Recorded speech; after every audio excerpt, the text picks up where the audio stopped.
and Salk. Morning 6 to 10. The great Daniel Jeremiah, we spent a lot of time talking with you about Jadarian Price. Is he the starting running back game one of the season? I would imagine so, and then you're going to kind of be able to ease Charbonnet back in. He can do everything you want to do. So, yeah, I think he's fully capable of being that guy. Vision, balance.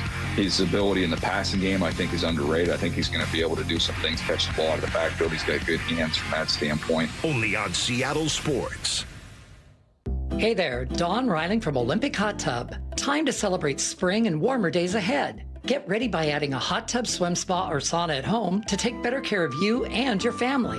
For nearly 50 years, Olympic has been offering products to help people live better. During our Soak Sauna and Swim event, find your perfect wellness solution and save thousands through May 10th. OlympicHotTub.com. Better you, better life. Olympic Hot Tub. Are you interested in investing in real estate in the greater Seattle market, but don't want to manage properties, develop real estate, or sign on debt? Hi, it's Scott Rirucka, CEO of Legacy Group Capital, based in Bellevue. We've been running local real estate investment funds for over 15 years. We've had 0 investor losses and have averaged double-digit returns since inception. Find out why 1,300 local investors have invested over $350 million in our Legacy family of funds. Legacy Northwest Fund returned over 12% in both 2007 and 2008. Are you looking at diversification opportunities, especially with what's happening in the market this year? Get in touch with us today. Legacy's family of funds has a limited opening for new investors right now. Call 425-635-4700 or LegacyG.com. That's LegacyG.com. This is not investment advice. Investment performance based on average return of LOF1, LOF2, and LSF from 2007 through the date of calculation and after deduction of fees and expenses. Legacy family of funds investments are available to accredited investors only. Your old furnace ain't nice, and your toes are like ice. DayandNight.net. This month, Day and Night gives you a free furnace with the installation of an AC or heat pump. If you're not sure your furnace will make it through another winter, call us to install a proper, long-lasting, efficient heating system backed by our lifetime workmanship guarantee, so you won't be left out in the cold. Install an AC or heat pump and get a free furnace from Day and Night Plumbing, Heating, Cooling, and Electric. DayandNight.net. This hour is brought to you by Legacy Group Capital Common Sense Lending. From the Quantum Fiber Studio, this is Wyman and Bob. On Seattle Sports. Streaming live on the Seattle Sports app and at seattlesports.com. Now, here are your hosts, Dave Wyman and Bob Stelton. Welcome, everybody. It's Wyman and Bob live from Victory Hall right here, Seattle Sports on 710, seattlesports.com. Happy Friday to everybody out there on a beautiful day outside, a beautiful day for baseball, Dave, as we get to watch the Mariners get back to business, and hopefully they're going to be beating up on a Kansas City Royals team that has been struggling. We're going to talk about that team. We're going to talk about this Mariner team. In fact, we're going to talk about this Mariner team with Mr. Mariner. Alvin Davis is going to join us here on set at 2:30. Then at 3 o'clock, we'll catch up with Kansas City Star Royals reporter Jalen Thompson, get some insight on what's going on with this team. We'll do best of the rest at 3:30. Seahawks reporter John Boyle with us at 4 p.m. And then it is Friday, which means Mean Texts at 5:15 today. 5:30, we'll turn you over to the pregame show. But get those texts rolling at 866-979-3776. Mike Lefko did pass along a message to me to pass along to you. Quote, Mike Lefko, you're all dumb. Okay, so there's that. That's all he came up with? That's all he came up with. Talk about dumb. Yeah. Tell them they're all dumb. So there you go. Have at him. Meanwhile, this is going to be an interesting day because it's we're going to see Brian Wu, who's been the ace of this staff for the past couple of seasons, coming off arguably the worst start of his career, where he didn't even get out of the fourth inning, gave up 7 earned runs. Is this a big start, or are we just more? I was thinking about this last night, Dave. Am I just kind of overreacting because it was so unlike him that it was just so out of the ordinary to where I'm like, oh, how's he to respond? Versus, I think anybody else were like, yeah, all right, they had a dud like everybody does. They're gonna be fine. Yeah. I don't know. Maybe I'm underreacting because I'm just like I have no idea what happened in that situation. I mean, he had 4 of the 5 games that he went out before this start. he had a quality start. And then he goes out and has 3 innings, 7 earned runs, 4 home runs, which he had not given up a home run until that last outing. Yeah. So, 4 out of 5 were quality starts. So it's not like there was anything even close to indicating it. At Texas, where they lost that game 0-3, that was 5 innings. He gave up 3 or only I'm sorry. He gave up 2 earned runs, and he walked a couple, which is probably the worst performance that he'd had leading up to that. So it wasn't like he was struggling at any point. So yeah, I mean, it's just so out of the blue that I'm like very unwoo-like. Very unwoo-like. And so yeah, I mean, I'm just like, my attitude is he's going to be fine. Yeah, I think that's the right attitude. I think it was more shocking.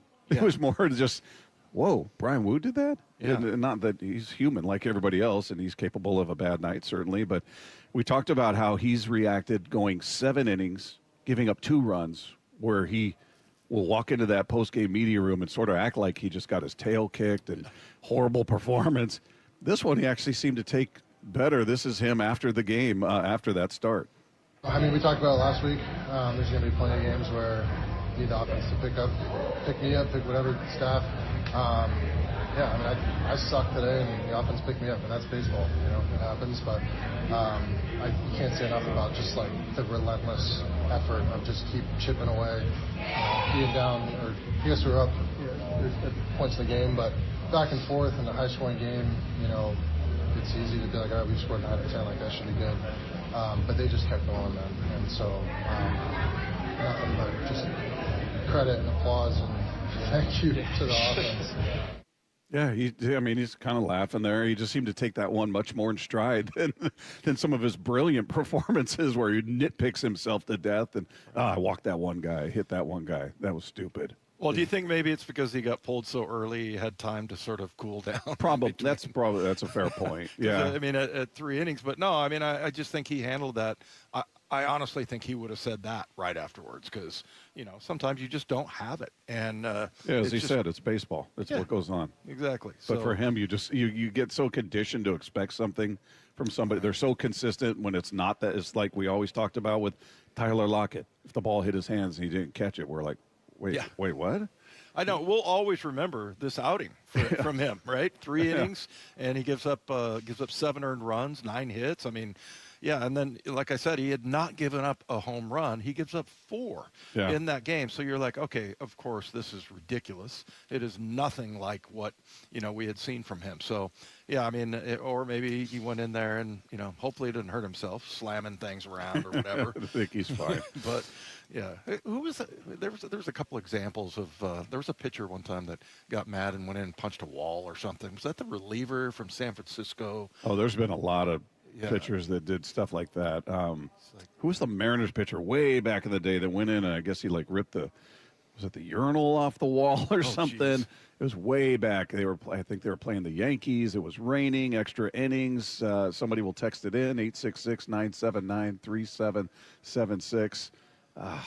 Right on the tip of my tongue. Anyway, yes, it's very common. Well, you've seen, we go down sort of by the dugout at times to record it post-game interviews. They've got a heavy bag hanging in there. I think for that very thing. Guys will probably take the bat to it. Some guys will probably go up and punch it, kick it, whatever. I think it's there to take your frustrations out. But they got a heavy bag hanging around just outside of the bat racks and everything else. So when you see the guy go down the tunnel after a bad play, maybe a guy gets yanked, he gave up some runs, you see him go down the steps into the tunnel, I think they make a beeline for the heavy bag.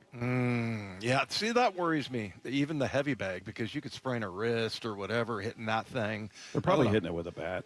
Yeah, but still, you could pull something. I remember one time I was oblique, Dave. Yeah, oblique, no question. Just don't rotate your upper body. But yeah, one time I broke my hand. This was like maybe 20 years ago. It was the stupidest thing ever. I was not that mad, and somebody did something. It was a kid thing or whatever, and this parent's being crappy to my kid and whatever. And so I walked in. It was like a neighborhood thing. I walk in and I just I punched this box that I thought was empty. It was full of marble, that you put up on your on your in your kitchen. Yeah. And I broke my hand. I had to have surgery. And then I had like pins in there, and I was like, this is the stupidest thing ever. I'm never going to do that again. And so if I was, the pitching coach or whatever, I'd discourage them from hitting anything. Yeah, maybe they don't do it. Maybe they grab a bat and just start beating that thing or something. I don't know. But, yeah, you're right.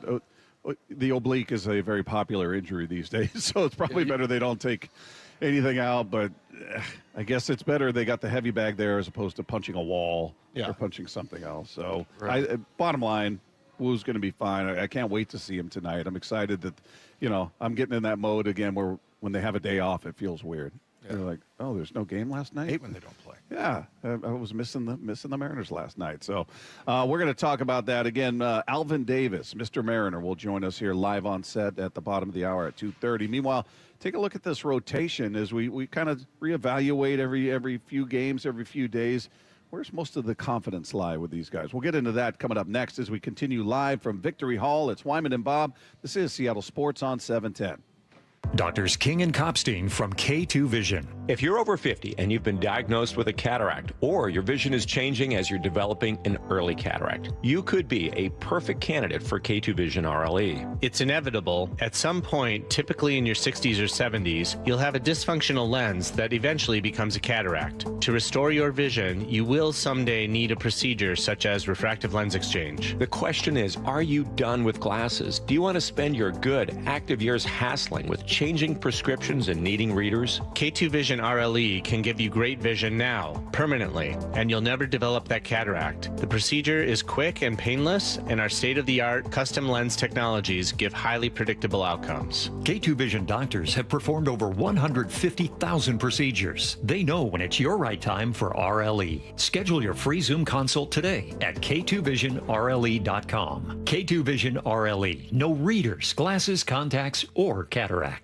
Are you curious about who offers the best deals on top-rated Samsung, LG, and Sony TVs? The answer is surprising. It's not online, and it's not the warehouse clubs. The best deals on top-rated TVs are at Video Only. Don't believe it? Then check out the trade-in deals at Video Only. How about $500 for your old TV? Try doing that online.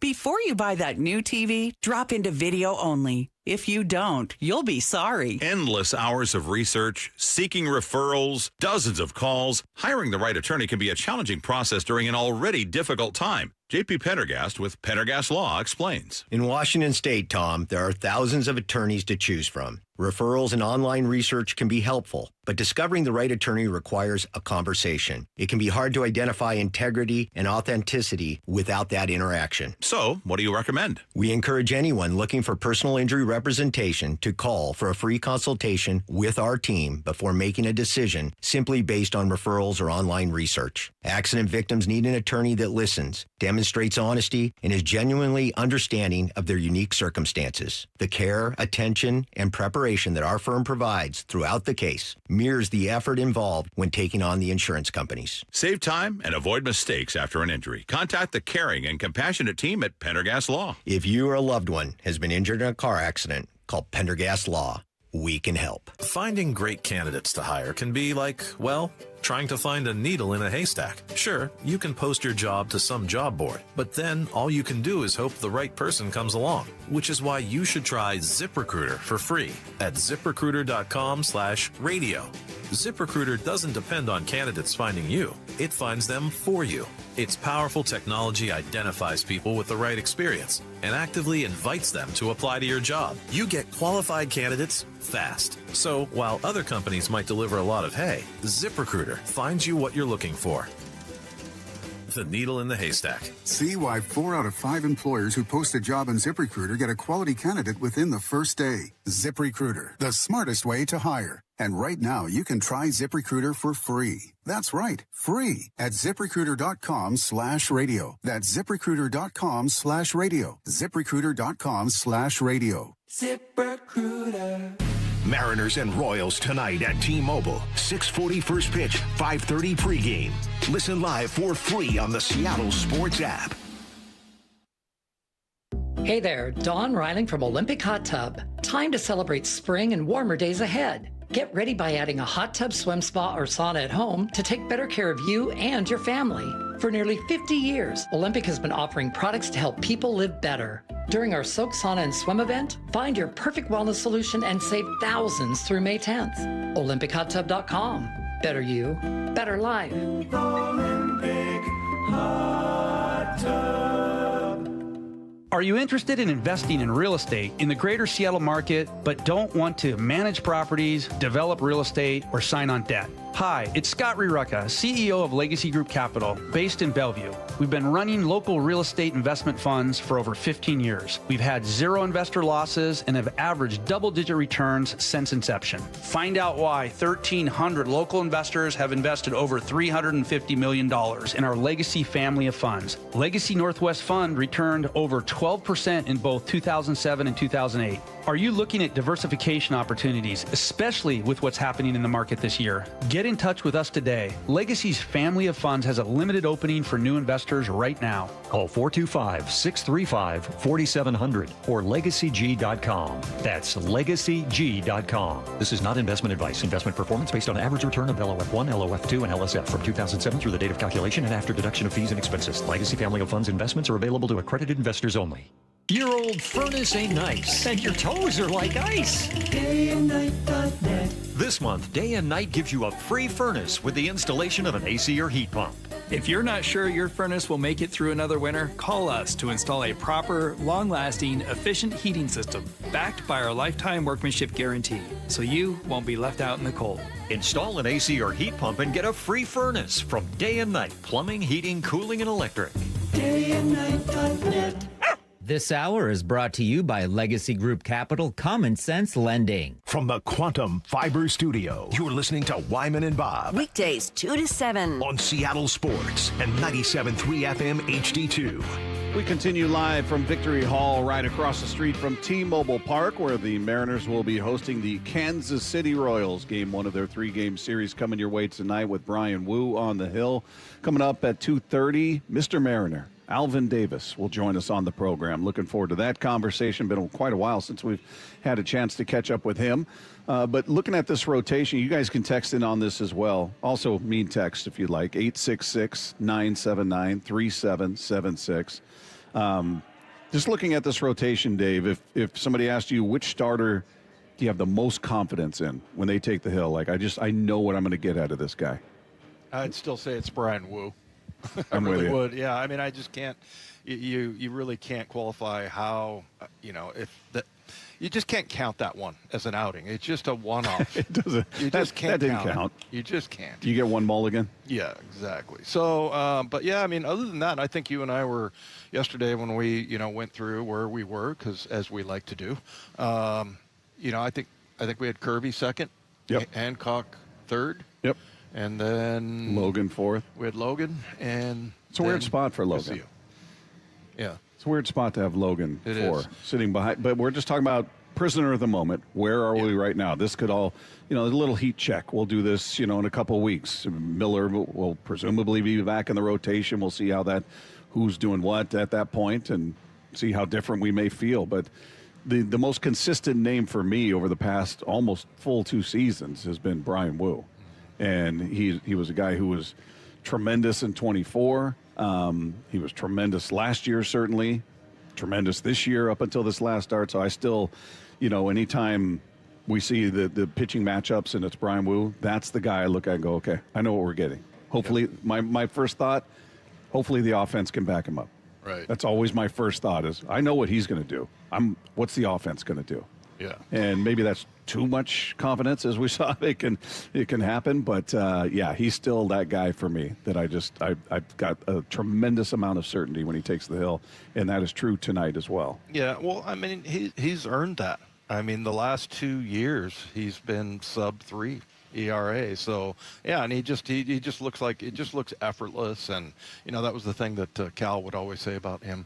What do you call it? Easy cheese or something like that. Yeah, easy heat. It just came, the ball just explodes out of his hand, and it doesn't look like he's throwing it that hard. So yeah, the confidence and everything, and I like, the fact that he's become, kind of a little bit more angry type of guy. You like that? I do. That's endearing to you. As long as he doesn't punch anything. Dave likes a nice angry guy. That's right. Oh, I love it, man. He remember one time he had an okay outing, and we were here covering a day game, and he comes walking down the hall, and he's bouncing the ball off the cement, floor, and just got a irritable look on his face, and and he got through, and it took him like 3/4 of the way to get through the press conference to finally start to calm down a little bit. Yeah, but he was agitated. Yeah.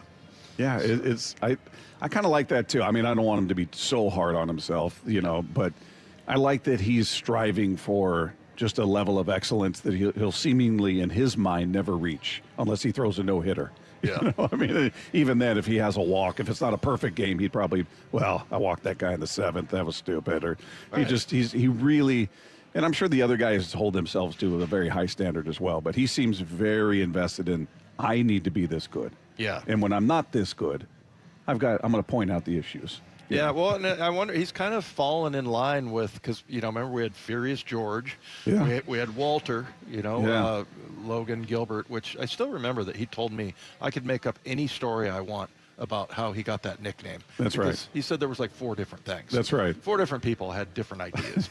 He just goes along with all of them. But I remember talking to Blowers, and we had talked to Gilbert, and he was just the nicest guy in the world. And then, he's like, "Oh, you don't want to be around him on game day." He said hi to him on the bus one time and got like a growl back.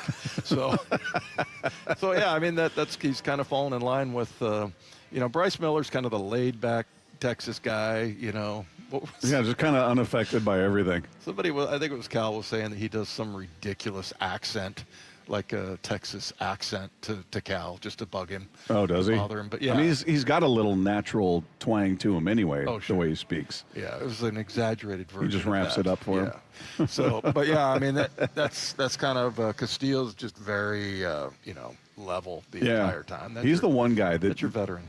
Yeah, you see the fist pump with a strikeout, you'll see that, but you don't, just facially, you don't know if he's angry. He's very stoic. He's very he's very together, I guess, very consistent, Luis Castillo. I love Luis. I do too. He's the one guy, as we've talked about for multiple days now, that I worry about where he's at. But his demeanor is a pro. I mean, that's the demeanor you need as a starter. Yeah, and that'll be those guys, all of these young pitchers we're talking about with Wu and Gilbert, when they're in year 10. But, he does the one fist thing, but he doesn't, like, pump it or anything. It's just, like, very slow. But then, I don't think you're ever going to see Bryce Miller, get too angry about anything. Too up or down. And Hancock's too young. We don't really know. He hasn't really earned that right yet, because that's kind of how Logan was. His demeanor was that way. So, but, yeah, I love that, there's a lot of, like, having a really good offensive line. You just don't complain about it. I mean, we sit around and talk about our rotation. There's probably Major League Baseball fans that like, I'll take just one of those guys, just one. Yeah. And we got arguably sometimes 5. Sometimes 5, and if Castillo's rolling 6, you never know. So it's it is with this rotation, you've got a lot of certainty there. If we're nitpicking like we just talked about, who do you have the most confidence in when they take the hill? I would say most of the answers are going to be Brian Wu. And again, you guys can text that in 866-979-3776. I've got to believe 95% of Mariner fans would say at this point, even coming off that start, you've got the most confidence in what you're going to get out of the guy in Brian Wu.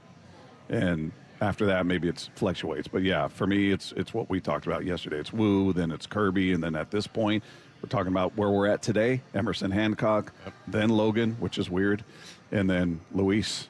Unfortunately, that's where we're at. Meanwhile, a true Mariner legend is going to be joining us live coming up next. Mr. Mariner himself, Alvin Davis, is scheduled to join us here on set as we continue live from Victory Hall, right across the street from T-Mobile Park. It's Wyman and Bob. This is Seattle Sports on 710. In the 1-2 pitch. Swing and a miss. He's done it. An amazing performance by the big unit.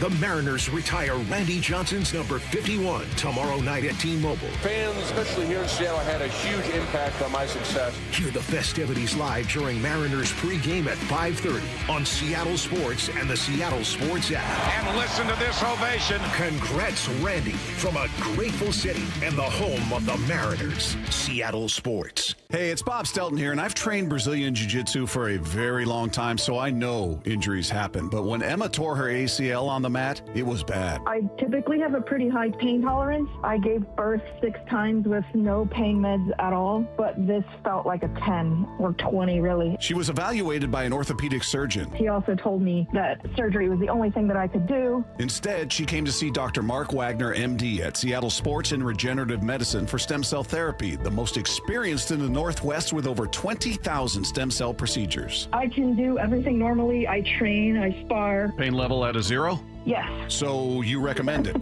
Yes, actually, I asked him if it was okay for me to take copies of his pamphlet, so as soon as somebody gets injured, I can just hand them a copy. So whether it's a hip like I had or a shoulder, elbow, ankle, wrist, knee, whatever it is, before choosing surgery, see Dr. Mark Wagner first. Go to drmarkwagnermd.com. That's drmarkwagnermd.com. Tired of hearing scary radio ads about the IRS? Tax Relief Advocates is different. TRA is here to tell you that if you owe money to the IRS, whether it's $5,000 or $500,000, we have a solution. TRA can eliminate or reduce what you owe to the IRS with zero risk to you. We have over 1,000 5-star reviews on Google and an A+ with a BBB. End your tax nightmare today by visiting TRA.com or call 800-583-6681. That's 800-583-6681. A multi-billion-dollar settlement is paying claims for up to 21 years. If you were exposed to weed killers at work or at home, your rights are affected. If you or your family has or had non-Hodgkin lymphoma, you could receive $6,000 to $165,000 or more. This settlement impacts you even if you're not sick, because this blood cancer can take 10 to 15 years to appear. If you stay in the settlement, you give up your right to sue. Learn more at weedkillerclass.com or call 888-403-8201. Paid for by the Roundup Settlement.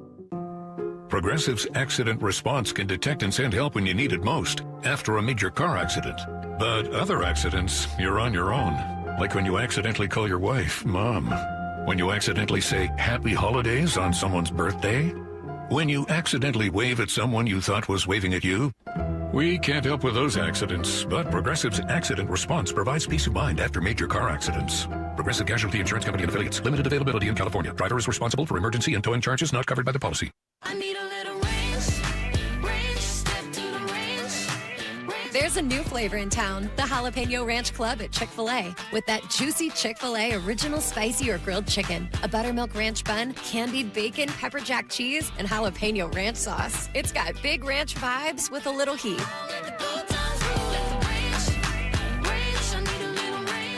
Chick-fil-A's new Jalapeno Ranch Club, available for a limited time only. Order ahead on the Chick-fil-A app. Lee Johnson Auto Family, the LJ way. When you buy a new vehicle from Lee Johnson, you'll get a lifetime powertrain warranty included.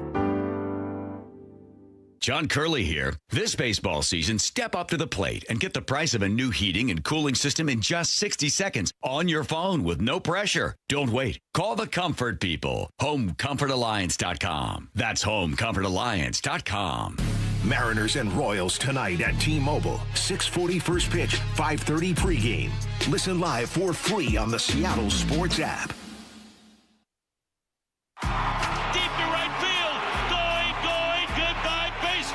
At T-Mobile Park, you've always got the best seat in the house. But for a view that's a real home run, check out right field.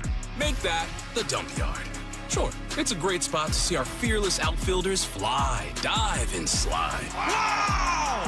Victor Robles makes the catch! But you might get to flash some leather too, because the forecast in the dump yard always calls for rain.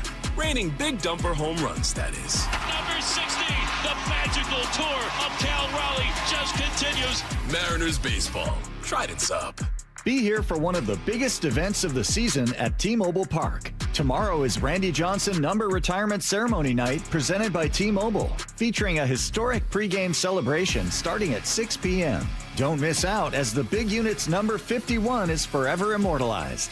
Get your tickets now at mariners.com/bigunit. Hey, Brock Hewitt here with my buddy Shannon O'Kelly from IRG Physical and Hand Therapy. We know this, Shannon. When the weather warms, our baseball team's bats usually get a little hotter. We also know that maybe we've been sitting around and we try to crank things to 100 and our bodies don't quite react. As the weather gets warmer, do you see more folks at IRG? Absolutely, Brock. You know, you just mentioned it. As the weather warms up, people think they need to get outside, which is great.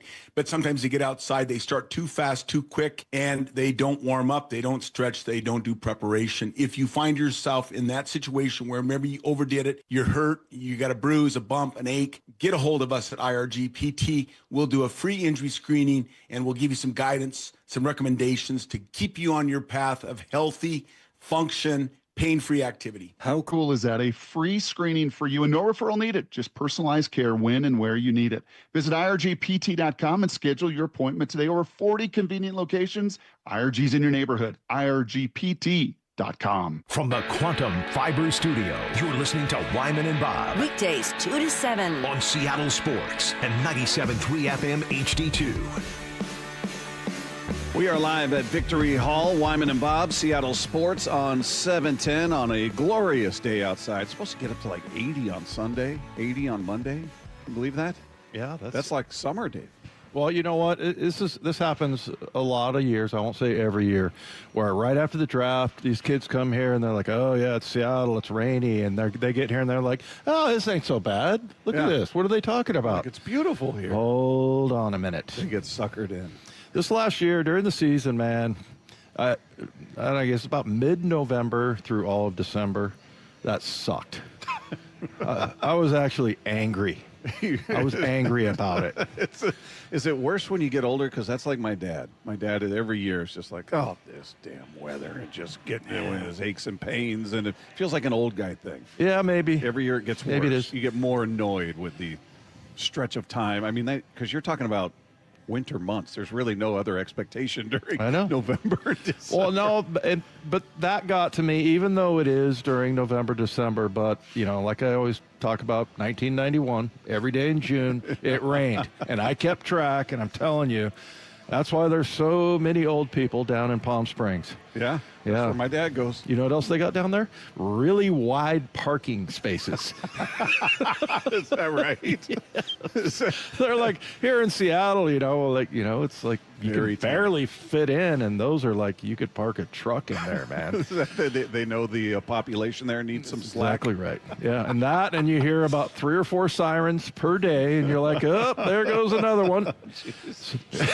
Wide park. I had never heard that. Oh, wide yeah. parking. Do you see them going in diagonal sometimes?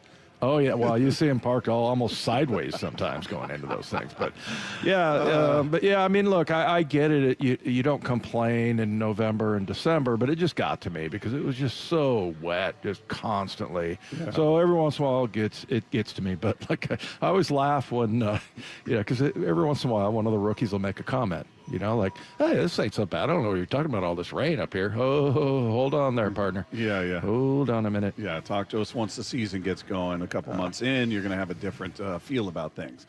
Text line is there for you, 866-979-3776.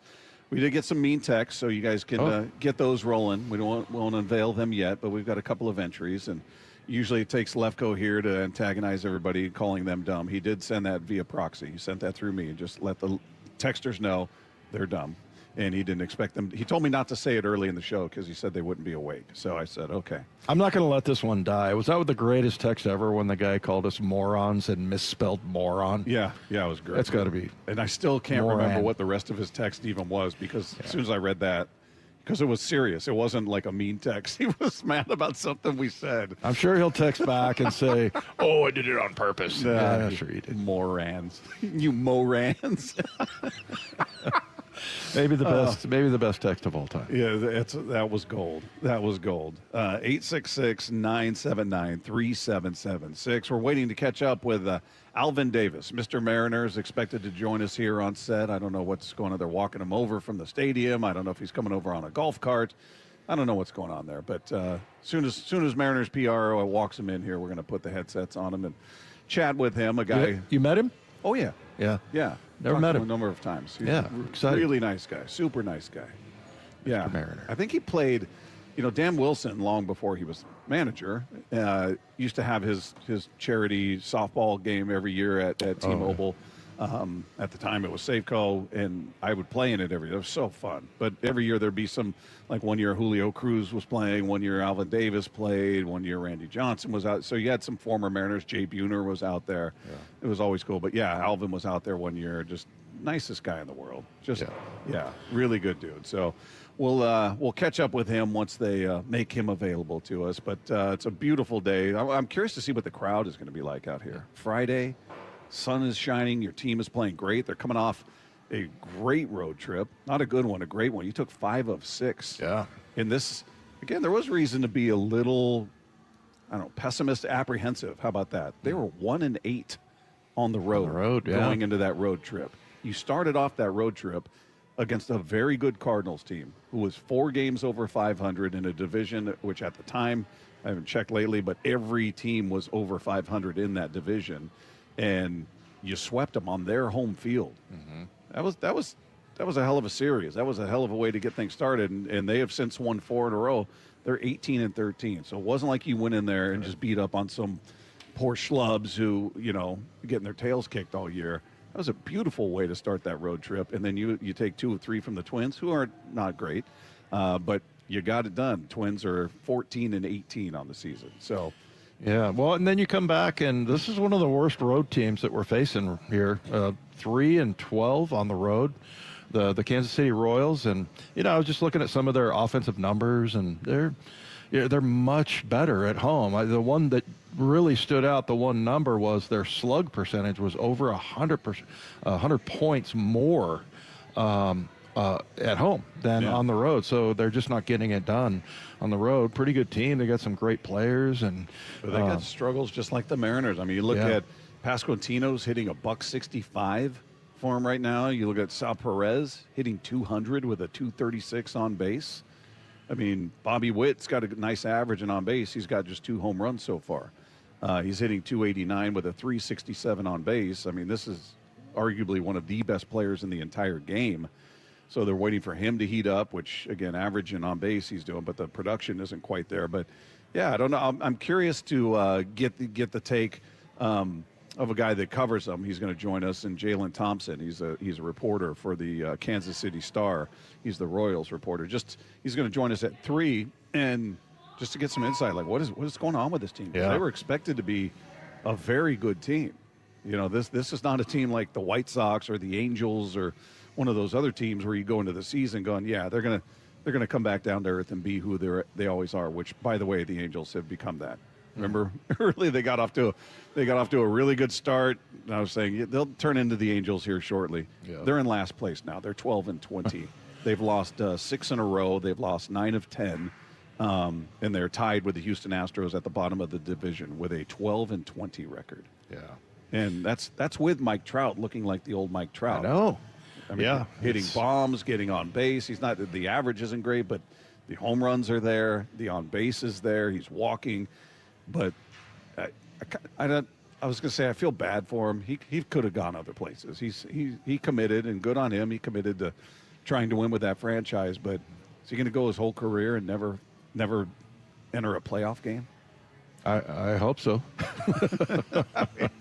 It's kind of a bummer, but then I don't feel quite as bad because he seemed like such a baby when he, they threw up and in on him, and he took umbrage with it. What exactly did he say? It was something like, "Don't do that," or it was like instructing all of Major League Baseball.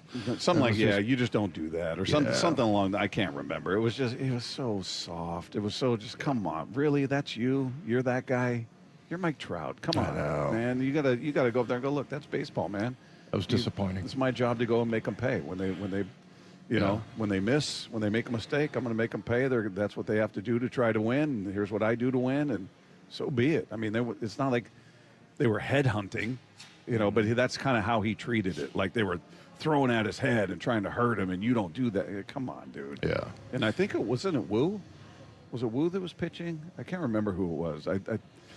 Anyway, I'm trying to remember when that happened. Yeah, are you talking about when there was the fight, or no? He threw one up and in. Then he ended up, I think, getting hit. And you could see the reaction of the pitcher, like, oh, for the love of God. Like, Yeah. you knew it was not intentional. And the situation in the game educates you. It tells you, with the score and men on base, that, yeah, clearly they're not trying to put another runner on base. Right. So a lot of the time you see guys get angry. I marvel at, like, dude, you're getting all flexed out because you think they're doing it on purpose. Meanwhile, they're trailing by a run or they're up by a run, and they're going to put the tying run on just to prove a point to you. I mean, come on, man. Use your head.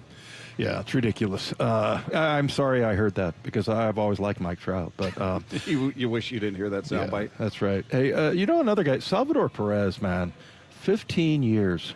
Unbelievable what he's not hitting well right now. I mean, he does have 5 home runs, and that's in 30 games. But his average not good right now. His average and on base are both bad. Yeah, 236 on base percentage, batting 200, and he's a 263 career hitter, so 300 on base. So yeah, he's not getting it done other than hitting some home runs. But that's just a guy I always love watching play, man. Yeah. It gives you hope also for Cal that a guy can be behind the plate for that long and play for that long, because we hope that Cal plays 15, 20 years if he can.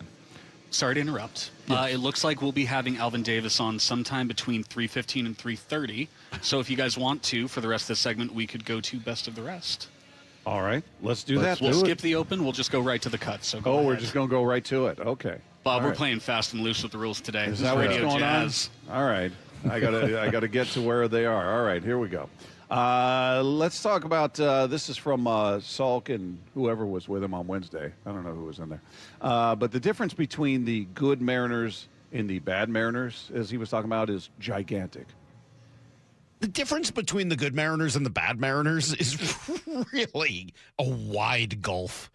And when you see them get going the way they did last night, it's a really fun baseball team, and you see the way it was constructed and you see what it's capable of. And it's not just that they score 7 runs and win 7-1. It's not just that. It's the energy they can play with. There's a flow to the way they play baseball when it's going well, where they continue to pressurize you, and they hand the baton from one guy to the next. The ways they threaten the defense and the pitching, it just they really play some beautiful baseball when it all comes together.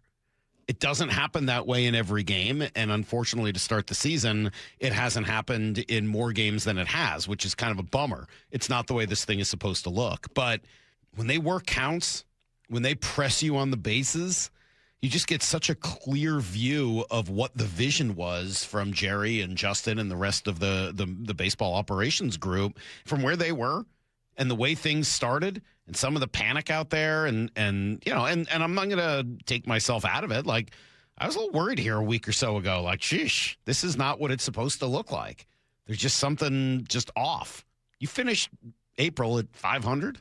Okay. It's not ideal. It's not what you were hoping for, but it's not bad. Division winners certainly can finish April at 500 and then move on from there.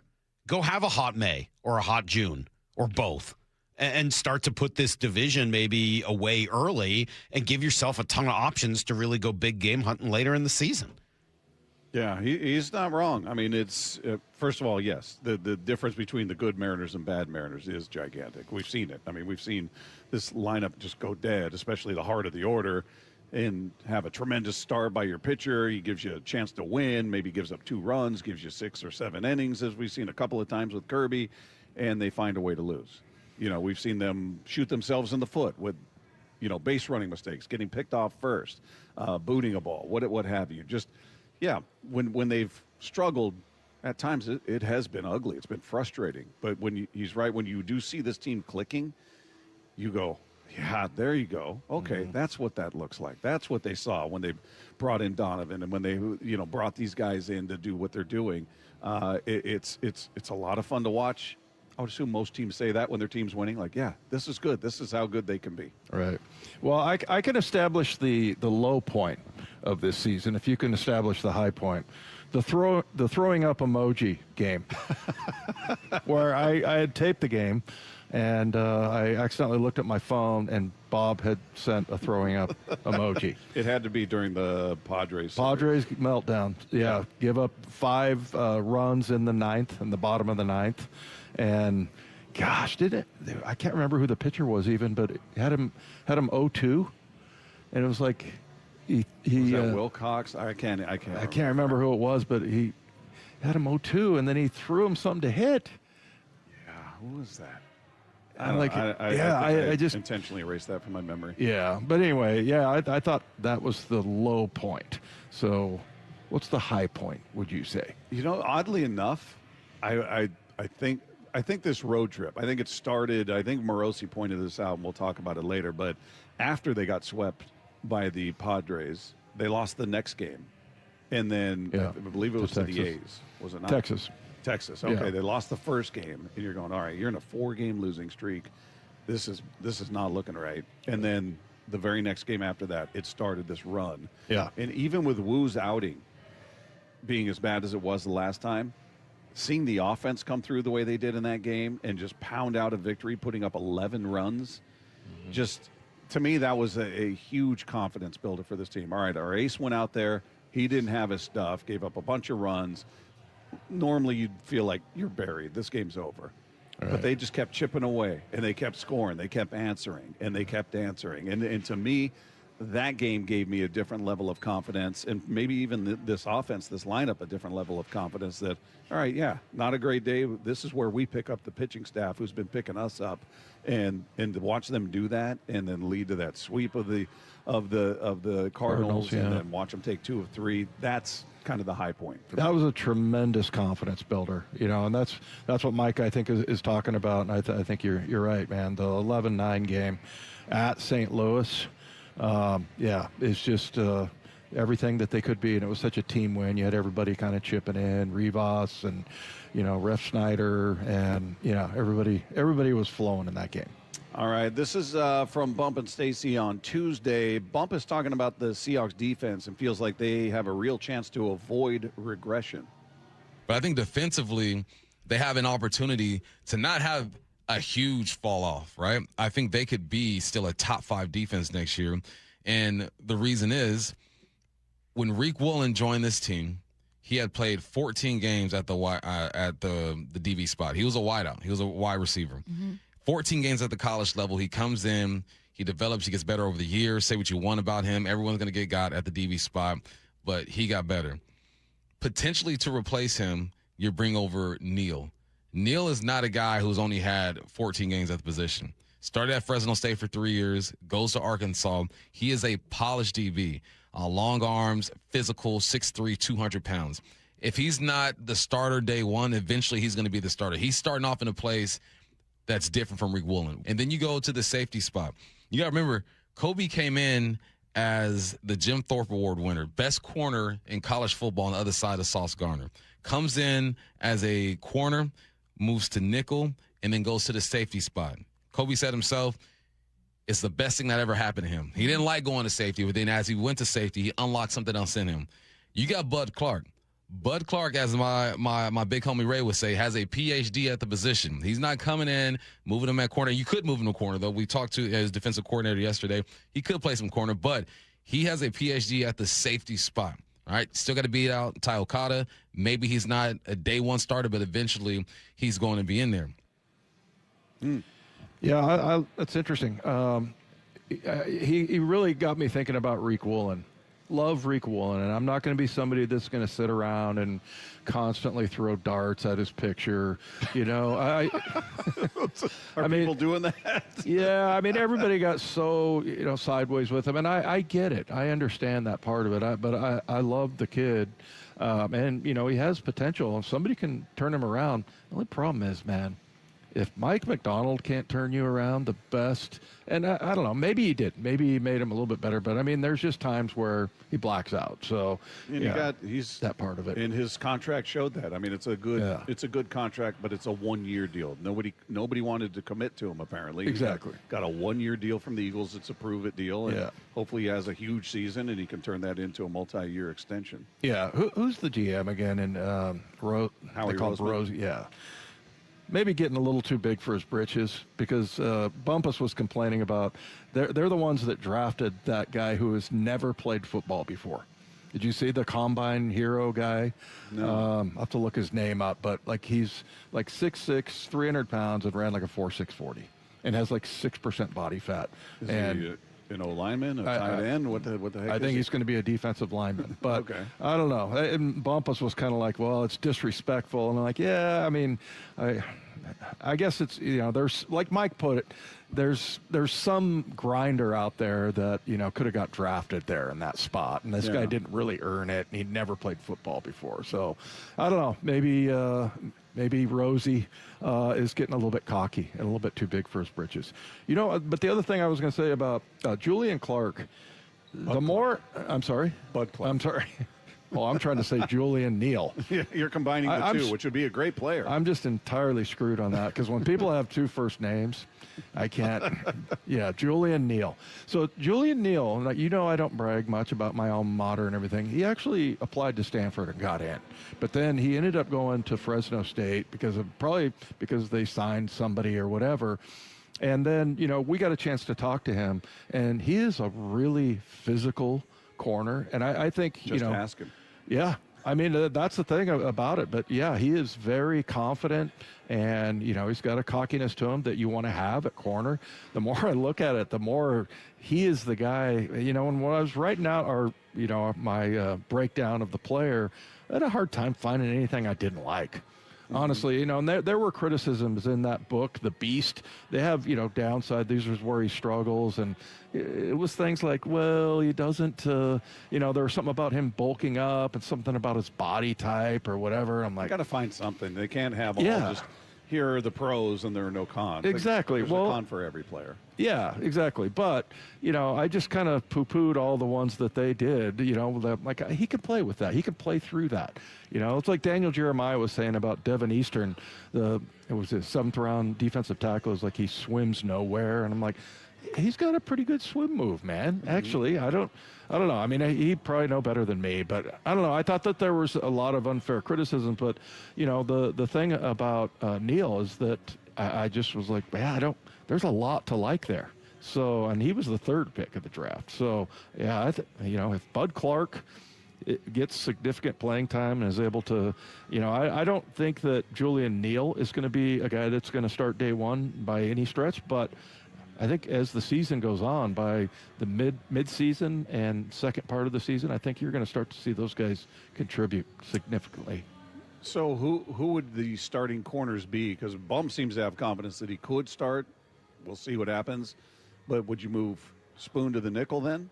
The spot you want him to be in? You want him to be... You're talking about Neal or Bud Clark? Neal. Yeah. We know Bud's going to be a safety. Yeah. But Neal, assuming he's going to play corner... Yeah. Is it going to be him and Job with Spoon on the inside, do you think? Is that the ultimate if you're Mike McDonald? Yeah, absolutely. I mean, I think Moyer supports me on this thought that I just think it's a waste putting Spoon on the outside. I mean, he can pretty much, he got beat up a little bit by Puka Nacua a couple of times. But, I still trust that guy more than anyone, and I love him playing inside. So, yeah, maybe when he gets older and maybe broken down a little bit and can't be as physical, he can move to the outside if he's still got his speed. But I love him playing in the box. He's a thumper in there. So, yeah, I mean, I always do you worry about his size, like what the toll it takes on him. Like Bob Sanders is always the guy I think of way back with the Colts. I don't know how many people remember him, but he was an undersized guy who just would run through a wall. Mm-hmm. He was so physical, but it shortened his career, certainly. He dealt with a lot of injuries. Well, I just don't...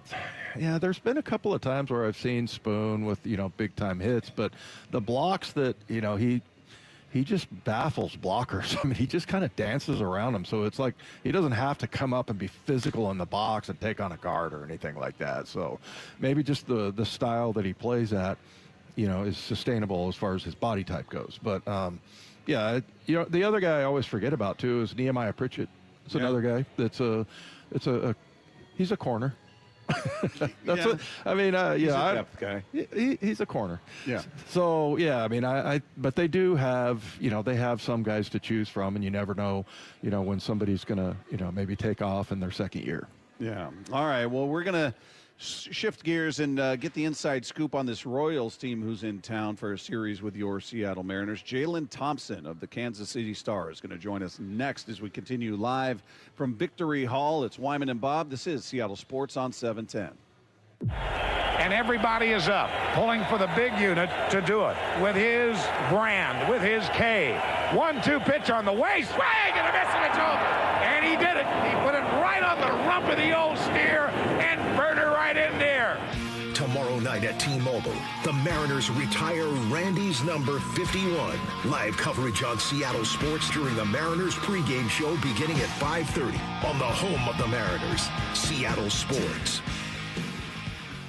Well, this is pretty fun for me. Normally, Shannon O'Kelly and I are talking physical therapy, but today we are talking First Mark Insurance. You made the call to First Mark. You took the challenge. Why? Brock, I was looking for a local agency that I could align with similar values, and they've helped us here at IRG. They shop different plans. They find the best plan for you, the best price, the best coverage, great customer service, and great connectivity. Did they save you any money along the way? Absolutely, they saved us money. Obviously, here at IRG, I have several needs in the insurance industry, and they look at those needs A to Z, and they find out what kind of coverage you need, what is the best coverage, at what cost, and they're always looking to save money. And again, it's all about providing my company, IRG, great customer service. Well, Shannon and IRG, they took the challenge. Molly and I, we took the challenge. Are you confident that your business is getting the very best when it comes to your insurance needs? If not, take the First Mark Challenge today, and it's totally free. Just go to firstmarkinsurance.com, your teammate that goes to work for you. Firstmarkinsurance.com. If you have unfiled taxes or are in debt to the IRS, this is important news. Did you know the IRS has programs specifically designed to help people struggling with tax debt? Powerful tax assistance programs that can save you thousands if you qualify. No one knows these programs better than the experts at Optima Tax Relief, America's most trusted tax resolution firm, A-rated by the Better Business Bureau. Their award-winning tax attorneys and licensed professionals have resolved over $3 billion of tax debt for their clients. One call to Optima can start the process, helping to put an end to your worries about wage garnishment, asset seizure, and other aggressive IRS actions. Find the best options to solve your tax problems. Call the experts at Optima Tax Relief today for a free consultation. Call 800-343-6460. 800-343-6460. 800-343-6460. Optima Tax Relief.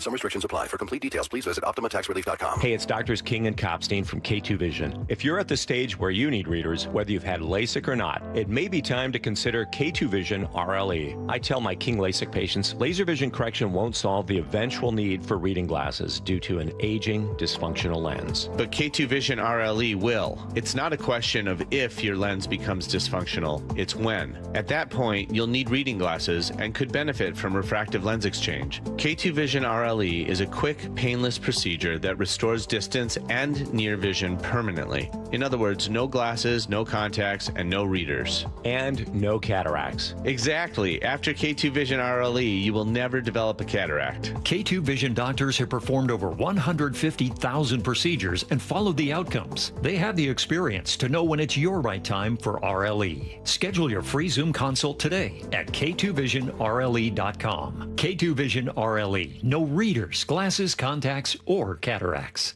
How was your break? It was great until I stopped for gas. Prices have gone up almost $1 with no end in sight. I might have to start watching how much I drive. That's exactly why I use Upside. I never pay full price for gas with the free Upside app. Upside? Yes, Upside. It's the free app that gives you cash back just for buying the gas you're already buying. So even with the rising gas prices, I'll never have to limit how much I drive. Does that actually add up to anything? Just last year, I made over $200 with the Upside app. Wow, that's serious extra cash. I'm downloading the free Upside app right now. Download the free Upside app to earn cash back on the gas you're already buying. Use promo code THRIVE25 for an extra 25 cents per gallon bonus on your first tank. You can cash out anytime, right to your bank account, or an e-gift card for Amazon and other brands. Just download the free Upside app and use promo code THRIVE25 for a 25 cents per gallon bonus on your first fill-up. That's THRIVE25. Offers vary by user and location. Go to upside.com for terms and conditions.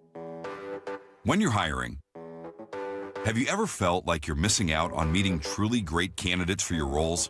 It seems impossible to find them, but they have to be out there somewhere, right? Well, they're not hard to find when you know where to go, and that place is ZipRecruiter. And right now, you can try ZipRecruiter for free at ZipRecruiter.com/radio. ZipRecruiter helps 10 million people with their job search every day. And because these people are actively looking for jobs just like yours, it's easy to find the right person right away. In fact, 4 out of 5 employers who post on ZipRecruiter get a quality candidate within the first day. But if you're not using ZipRecruiter, you're missing out. So see what it's like when the impossible is easy. When you go to ZipRecruiter.com/radio right now to try ZipRecruiter for free. Once again, that's ZipRecruiter.com/radio. ZipRecruiter.com/radio. Never miss out on great candidates with ZipRecruiter. This is Seattle Sports. Streaming through the Seattle Sports app. KIRO AM Seattle. KIRO FM HD2 Tacoma. Home of the Seahawks, Mariners, and everything Seattle sports. Seattle Sports Snapshot. Mariners get back to it this afternoon as they welcome the Kansas City Royals to town for a 3-game series. Game 1 coming your way tonight. Mariners sending Brian Wu to the hill. You can catch it all starting at 5:30 with the pregame show. 6:45 first pitch right here, Seattle Sports on 710. Just one final on the day. The Cubs take out the Diamondbacks 6-5. You got a full slate of games yet to get underway. One other note, this one coming from the NFL. Steelers wide receiver, former Seahawk DK Metcalf, will not face criminal charges stemming from his altercation with a fan at Ford Field during the Steelers' December game against the Lions. Wayne County Prosecutor's Office made that announcement today. Snapshot, brought to you by Miller Lite. When it's game time, it's Miller time. This hour of Wyman and Bob is brought to you by K2 Vision RLE. From the Quantum Fiber Studio, this is Wyman and Bob. On Seattle Sports. Streaming live on the Seattle Sports app and at seattlesports.com. Now, here are your hosts, Dave Wyman and Bob Stelton. We continue live from Victory Hall right across the street from T-Mobile Park, where the Mariners will welcome the Kansas City Royals to town tonight. Game 1 of that series. Get a closer look at this Kansas City Royals team with their Royals reporter from the Kansas City Star. Joining us on the Emerald Queen Casino Sportsbook Hotline, Jalen Thompson is with us. Jalen, how are you, man? I'm doing good, guys. How are you doing? We're great. Appreciate you taking a few minutes with us. Want to get a closer look at this Royals team, which I admittedly have not seen much of them. I've seen box scores. I've certainly seen the standings, and I'm curious what has happened to this team, Jalen. I know this was a winning team last year. They were 82-80, and they came into the season with expectations of being one of the better teams, certainly in the Central. And it's weird to see them there at the very bottom of that division. What has gone wrong? Well, a lot of it has been the offense. You look at some of their top stars. You're talking guys like Bobby Witt Jr., Vinny Pasquantino, Salvador Perez, Michael Garcia. They've had flashes where they can play up to that all-star level, and really it just hasn't all come together where those top 4 guys are leading the team to victories or getting them over the hump. It was a very difficult April for the offense in general, and particularly both Vinny Pasquantino and Salvador Perez. That's your 3 and 4 hitters in the lineup, and they weren't clicking the way they need to be clicking. And I've told so many people, and I feel like that time is coming, but they haven't played up to the back of the baseball card. And that's really hurt the Royals because you need that production from 3 and 4 in the lineup if you're going to protect Bobby Witt Jr. So when they're not going strong, Bobby Witt Jr. gets pitched differently. The back of the lineup has to carry a little bit more of the weight, and that's kind of contributed to why they're 12-19 right now. Yeah, well, at one point, Jalen, the Mariners were 1-8 on the road, but you guys are, I think, the worst road team in Major League Baseball at 3-12. Is it becoming a thing? Because we're like, come on, that's not a thing in baseball. But I was looking at like their slug percentages, like over 100 points different on the road, lower. So what's going on? What's been the talk about trying to conquer the road? Yeah, I think also to put in that same spectrum, the teams that they played on the road this year are really good teams. You played the Braves to start the beginning of the year off in Atlanta. That was a difficult stretch, and they lost 2 out of 3 there. But it was the bullpen that's also been a part of the team that has really struggled this year.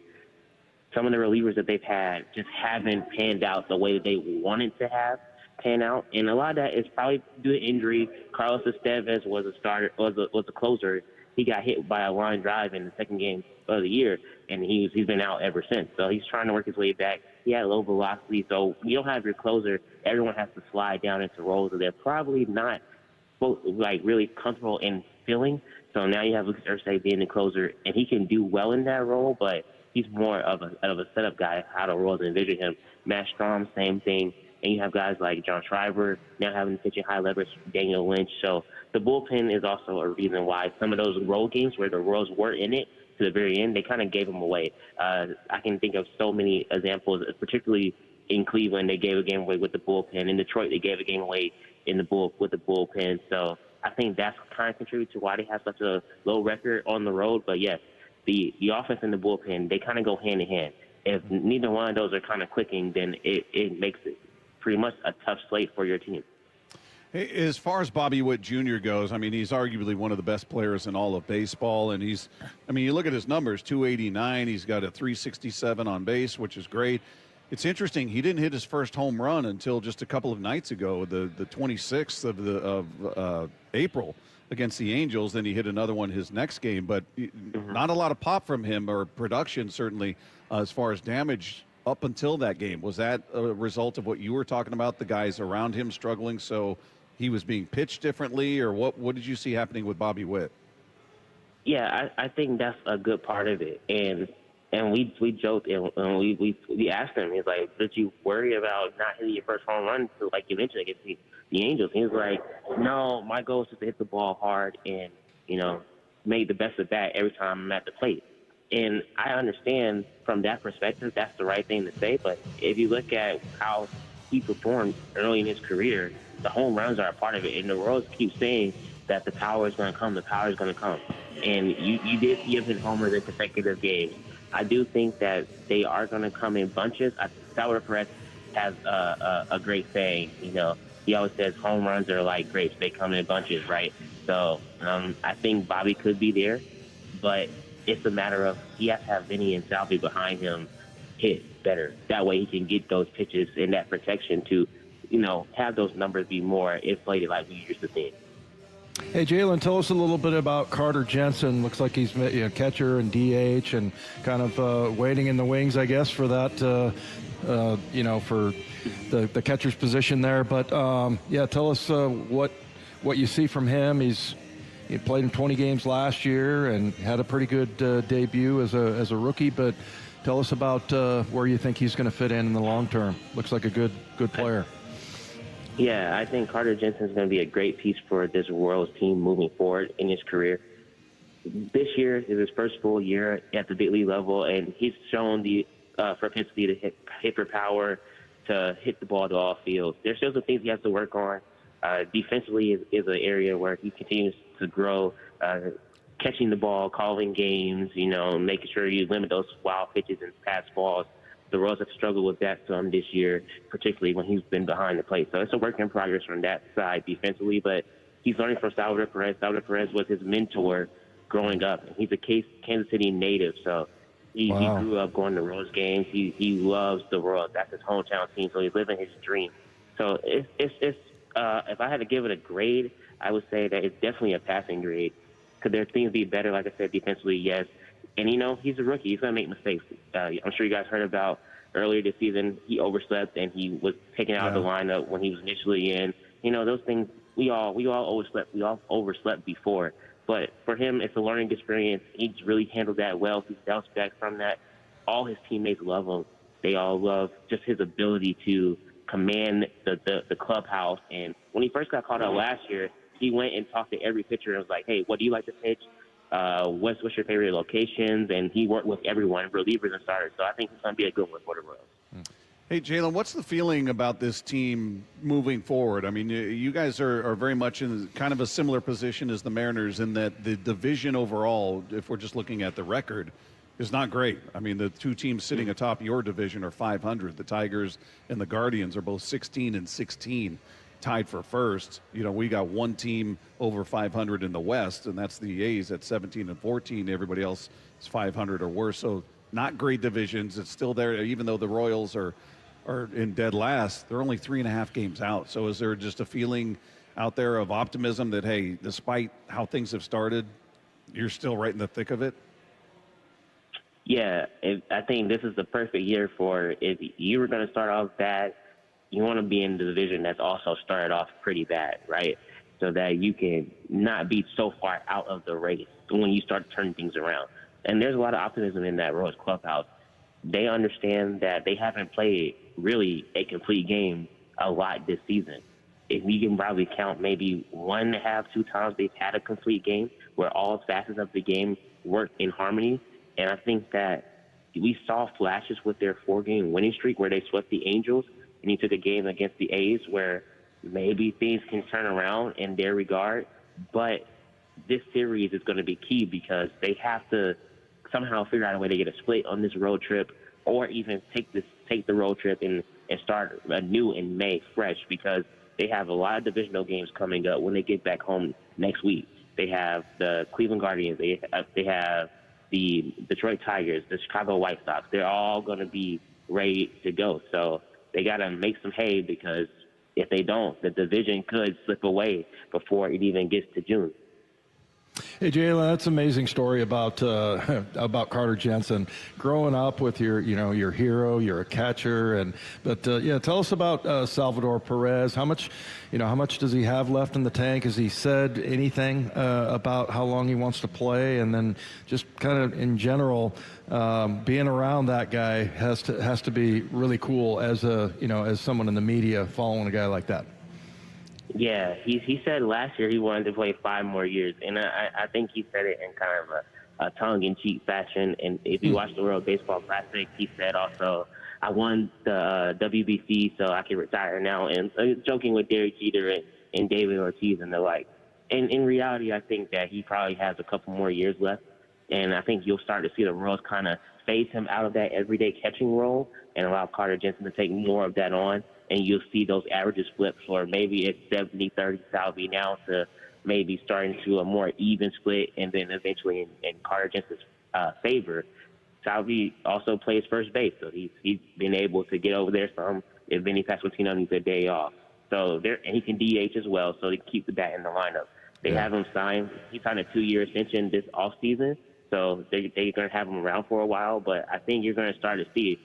He's 36 years old. He's the franchise icon. He's going to break George Brett's record for most home runs in franchise history. He's only 10 away from doing that. So he's going to have every record in Kansas City. He's a Kansas City legend. It's really going to come down to how long does he want to continue to play at 36 years old. That's what he's going to turn this year, and what the Royals' future looks like. But, I mean, he seems to defy Father Time all the time. So now it's a matter of, can he continue to do that this year? Can he pick it up? Or is this the start of maybe him downshifting a little bit? Hey, Jalen, you brought up the WBC there, and you brought up the slow start for Sal Perez, and we've seen it around the league. We've certainly seen it with this Mariner team, where the middle of the lineup guys that were gone for the WBC had a hard time getting started quickly. Do you think that's a factor? Was that a factor with the Royals? Do you buy into the WBC having maybe a negative impact on the starts for a lot of guys around the league? I do buy into that a little bit. And I'll say this. When you're playing at that high a level of baseball that early, you're putting so much emphasis and getting your body so revved up for every pitch matters, every game matters, every inning matters, that when you come out of that high-stress situation and your bats are playing regular season baseball and you know you have 152 of those games to complete, it's kind of hard to kind of turn it off, right, and get back into a normal sense of this is what we do every single day and helping your team, your club, your MLB team make the playoffs. So I can definitely see where you have to start so fast and be on, and now you have to downshift back and try to fit with a completely different group of players that are not necessarily playing for, your country's glory in the WBC, but now you're playing for a playoff spot. You're playing for a World Series. So how do you fit in with different pitchers and different guys? Do you have that chemistry? So I think you can see that a lot around the league, where those guys, they really gave it all for 2 weeks in March, and now you got to get your mind reconfigured to playing baseball again and playing these 162 games and helping the club team. I mean, it can be a lot for a guy, so I can definitely see that. Jalen Thompson is the Kansas City Stars Royals reporter. Jalen, appreciate you taking a few minutes with us. Enjoy the series with the Mariners. Thank you so much, guys. Always glad to be on. Hope I can come back on again and talk to you guys soon. We'd love it. Thanks, Jalen. Appreciate it, man. There you go. Again, Jalen Thompson, Royals reporter for the Kansas City Star, a team that's gotten out of the gates very slowly, to say the least. And you hoping, I'm just hoping this isn't where they get hot, that they start to find their stride. Wait till 3 games, then go ahead and go nuts. Well, they're 3-12 on the road, so I mean, you kind of like our chances. I don't think they're going to snap out of it here, but yeah, remember how that felt, though. I mean, if you're a Royals fan, it feels pretty crappy. I mean, we were 1-8. We're 1-8 on the road, and you're just like, come on, man. You're right. It does feel crappy. That's some good, solid analysis for you right there, Bob. Yeah, that's deep. Yeah. But yeah, I mean, it's just kind of weird. It's one of those things that you just, when it becomes a thing, I've been on teams like that where, like in Kansas City, we used to, there for an entire decade, we could not win there. In the 80s, we did not win in Kansas City, and I wasn't there for, most of it. But yeah, it was like, is it superstitious? And Chuck had us staying at all these different hotels every time we went out there, because he was superstitious about it. And I mean, I think we were at the Sleepy 8. We ran out of motels to stay at. They got worse and worse every time. Oh yeah, I mean, you're running out, So finally, we beat them in 1990. But I mean, it's just kind of weird, and it's like, I don't know, how do you break that spell? I mean, and especially, in baseball, it's not like you get this huge home field advantage where like in football, the crowd gets on top of you and you can't hear the calls in the huddle, and you got to use, hand signals, and that's why it's, 3.5 points. And it's one game. Yeah. So it's just a series. Obviously. Right. In baseball, yeah, you're just kind of like, I don't get it. What's going on? And I know the Mariners, and I'm sure the Royals too, they probably do everything they can. I don't know, maybe some teams don't do this, but like the Seahawks do everything they can to make it feel like a home game. When they, the flying thing in every pocket, in the seat in front of you, there is, a hydration schedule, and don't sleep. And if you do, fall asleep, take a nap so that you can get to, get adjusted to the time zone. And they're doing everything. Everybody gets their own room now. We used to have roommates. Now that's unheard of. So through your whole career? Yeah. Oh, yeah. Even your final year, you had a roommate? Oh, sure. Wow. Gary Zimmerman, guy who's a Hall of Famer, I believe. Yeah, he is a Hall of Famer. You know what Gary would do? Strip down to his shorts, put the air conditioner at about 62, and then he would drink 2 giant tubs of NyQuil. Tubs? The little... the cap. The cap thing. Oh, okay. I was going, whoa. No, it's pretty big, man. Like it's a lot of liquid there. He'd slam 2 of those. And then just he would be out, and I was always a late night guy. I would stay up, watch TV, and he's like, yeah, I don't care. You can do whatever you want. I'm going to be knocked out. Wow. Sure enough. That worked for him. That was my last year in the league, yeah. But, if that's still his routine. I hope not. His wife is going to have a lot to complain about. But yeah, no, I was fine with it. Yeah, and I always got lucky with roommates. But yeah, that's pretty much unheard of now. Yeah, that's weird that a team would be that cheap. You're talking even back in those days. I don't know if they were billionaires that owned the team. Maybe they were multi-millionaires. Yeah, that seems a little cheap. You couldn't get everybody. Well, it was just kind of a tradition, though. Like I remember even Elway had he had a roommate. Really? Was he the backup quarterback? Tommy Maddox. Yeah. We called him Junior. He kind of looked like our guy Trevor Braun at the station. Depressed? No. That is not true. No, he's just, somebody told me. Like Trevor, yeah, I was like he's getting married. I'm like, what? Aren't you still a junior in high school? But yeah, that's why we called him. His nickname was Junior. But Tommy Maddox, you remember he came back and played for the Steelers and everything. Yeah. One of the greatest guys ever. Great. I had him as a roommate a couple of times. So yeah, that's how it went. But yeah, anything you can do to try to turn around your road record for the Royals right now. I just hope they don't get healthy on us. But yeah, we want them to find that secret sauce elsewhere. Yeah. Meanwhile, Bryce Miller had his rehab start last night with the Tacoma Rainiers. He went 4 innings, gave up 2 hits, no runs, 2 walks, 4 strikeouts. So they're stretching him out. He's getting closer. I would imagine he's got at least 2 more, maybe 3. I'm not sure. But I would guess initially when this whole thing started, I said I'd be stunned if you saw him before May. Yeah. Well, now we're in May. Now I'm going to be stunned if you see him before. I think we're a couple weeks still. Okay. I would think. Did you go down for Thirsty Thursday? I did not go down for Thirsty Thursday. Yeah. So I'd like to know if a lot of our listeners did based on Morosi's commercial that he did, essentially. Yeah, it's an advertisement. Yeah. But I was tempted to go. Obviously, he looked good. Obviously, he went out there and did what you want. And I think, I think we forget how good he can be. You know what I mean? He's unfortunately last year he was back and forth with injuries. We've chronicled that this year. Obviously, he's dealing with injuries. First of all, do you think he's going to be an injury guy, or is this just bad luck? Seems like just bad luck, but yeah, I would hate to see that. Yeah, I don't even want to think about that.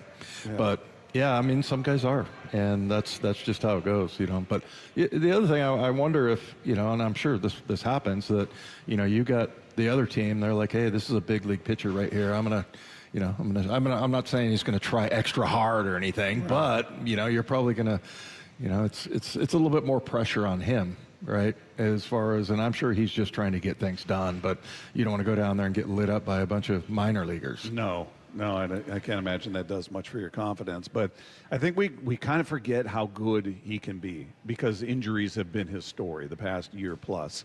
And back in 24, he was arguably your best pitcher. And that's the year that Logan led the league in innings pitched.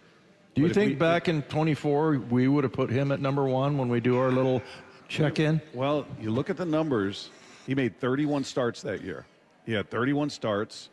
He had the best ERA of the 5 starters at 2.94. He had, there's a little caveat there. Actually, Wu had two categories where he was better, but he had only made 22 starts that year, as compared to 31. So Wu didn't have quite the full season, but ERA-wise, of those that made all their start, 2.94, had a 0.98 WHIP, a 3.4 WAR, which was best of any of the starters. I mean, he was phenomenal that year. Wu had him in ERA at 2.89. And then WHIP at 0.90. But he only made 22 starts compared to 31 that year for Miller.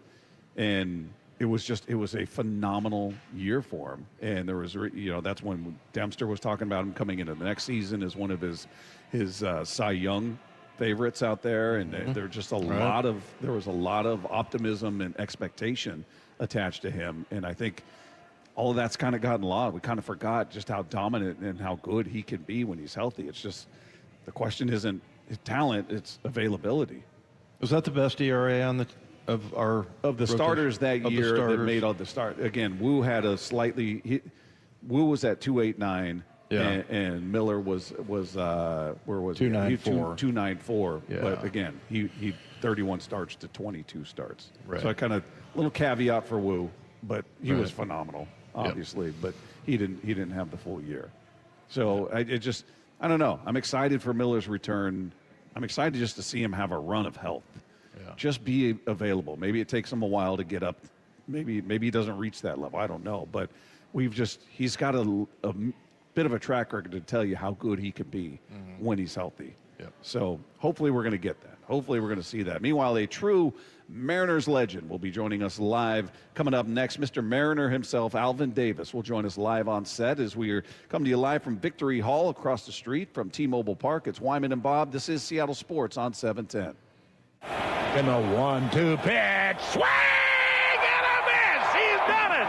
An amazing performance by The Mariners retire Randy Johnson's number 51 tomorrow night at T-Mobile. Fans, especially here in Seattle, had a huge impact on my success. Hear the festivities live during Mariners pregame at 5:30 on Seattle Sports and the Seattle Sports app. And listen to this ovation. Congrats, Randy, from a grateful city and the home of the Mariners. Seattle Sports. Guys, did you know your testosterone affects everything in your system, including how you feel and perform every day? Right now, Revive Men's Health Seattle will check your testosterone for free. Knowing your T levels is the first step in understanding if you have low T. Your testosterone level impacts your energy, libido, sleep, weight, hair loss, mood, and even ED. Maintaining an appropriate T level can change your whole life. Most men start to see changes in their hormone levels in their 30s. Experience and results matter. So what are you waiting for? Get your T levels checked today by local, experienced, and trusted men's health experts. They've helped thousands of men since 2011. They're so confident they can help you, they even guarantee it. Call Revive today and schedule your free testosterone test, free exam, and free consultation. Call Revive Men's Health at 206-529-1111. That's 206-529-1111. Or visit ReviveMen'sHealth.com. There's not one car deal that is worth ruining an experience for a customer. That just is really what is instilled. The Johnson Auto Family, the LJ way. Listen every morning to Brock and Salk for Need to Know, powered by Marquee Data. Marquee IQ brings all your data together into one clear view. Stop running your business on highlights. Get the full picture. Visit datathatwins.com to learn more. Daryl's knee problems started years ago. The initial injury happened back in my high school days. It was more of a nerve damage that was done in the knee. And eventually it led to surgery. They had the knee replacement done on the right knee. The orthopedic surgeon I worked with obviously was ready to do the work on the left knee, and I just didn't feel good about it. Instead of another replacement, he chose stem cell therapy with Dr. Mark Wagner, MD, at Seattle Sports and Regenerative Medicine. How's your pain now? On a bad day, 1 or 2. So you went from an 8 to a 1 or a 2? It's been great.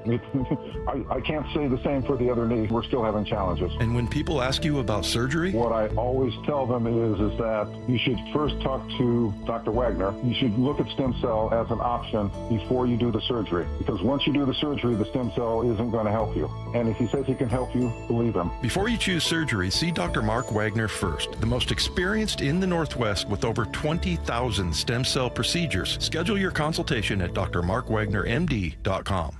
A multi-billion-dollar settlement is paying claims for up to 21 years. If you were exposed to weed killers at work or at home, your rights are affected. If you or your family has or had non-Hodgkin lymphoma, you could receive $6,000 to $165,000 or more. This settlement impacts you even if you're not sick, because this blood cancer can take 10 to 15 years to appear. If you stay in the settlement, you give up your right to sue. Learn more at weedkillerclass.com or call 888-403-8201. Paid for by the Roundup Settlement.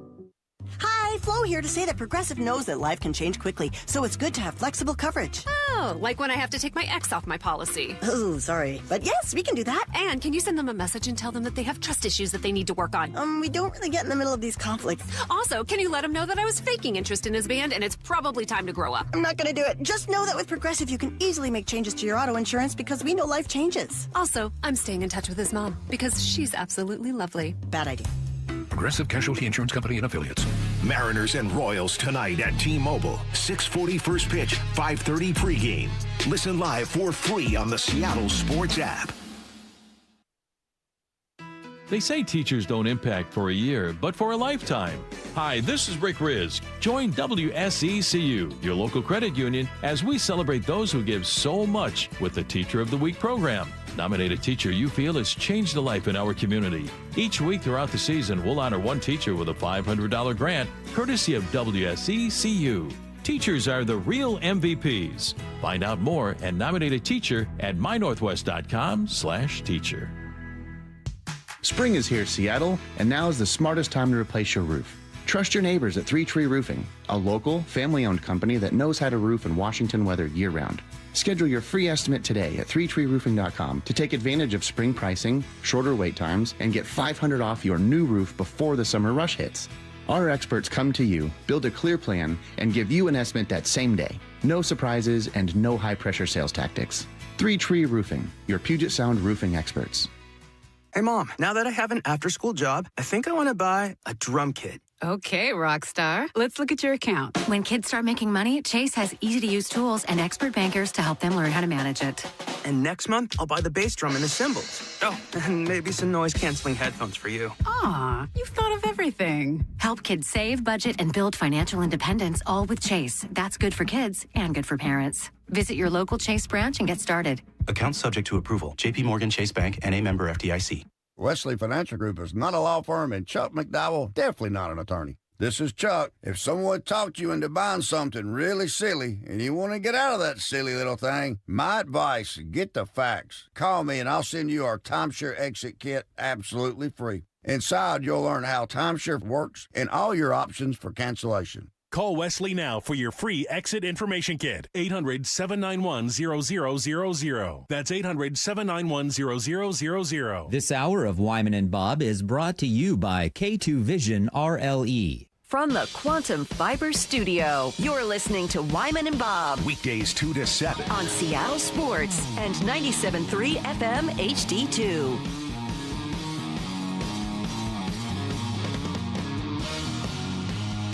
We continue live from Victory Hall. It's Wyman and Bob, Seattle Sports on 710. And joining us now on set is a man who is, he's Mariner royalty, Dave. Well, when you call him Mr. Mariner, that's pretty much, yeah. You get that royalty title, you right know there. You're talking to somebody of stature, by God. And we're talking about the one, the only Alvin Davis is here with us. How are you, man? I'm doing great. It's good to be here, in town. Yeah, big weekend for the Mariners. Yeah, huge weekend for them because things feel like they're kind of pointing in the right direction. I mean, this is a team that we were just talking about this road trip, and going into the road trip, they were 1-8 on the road. Then they take 5 of 6 on the road, and they did it against a very good Cardinals team.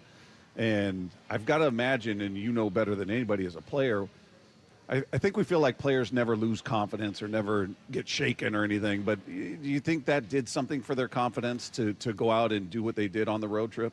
Yeah, for sure, because, we know the pieces, right? I mean, it just worked so hard over the last few years, to develop guys like Julio and Cal and our pitching staff, all graduates of player development, and then to bring in, re-sign Josh and then, make the trade for Brendan Donovan. You just feel like all the pieces were there. Just putting it all together in all phases of the game at the same time. And just the energy and the confidence that comes from that, piggyback on it, it's like, okay, this is who we are. This is who we really are. And now it's coming out. It's on display. Now it's just a lot of fun. Yeah. Alvin, how many times a year do you get involved? Are the Mariners in touch with you pretty often? Are you doing, certain events and things like that? Or tell us about your level of involvement with the Mariners now. Yeah, my level, it varies.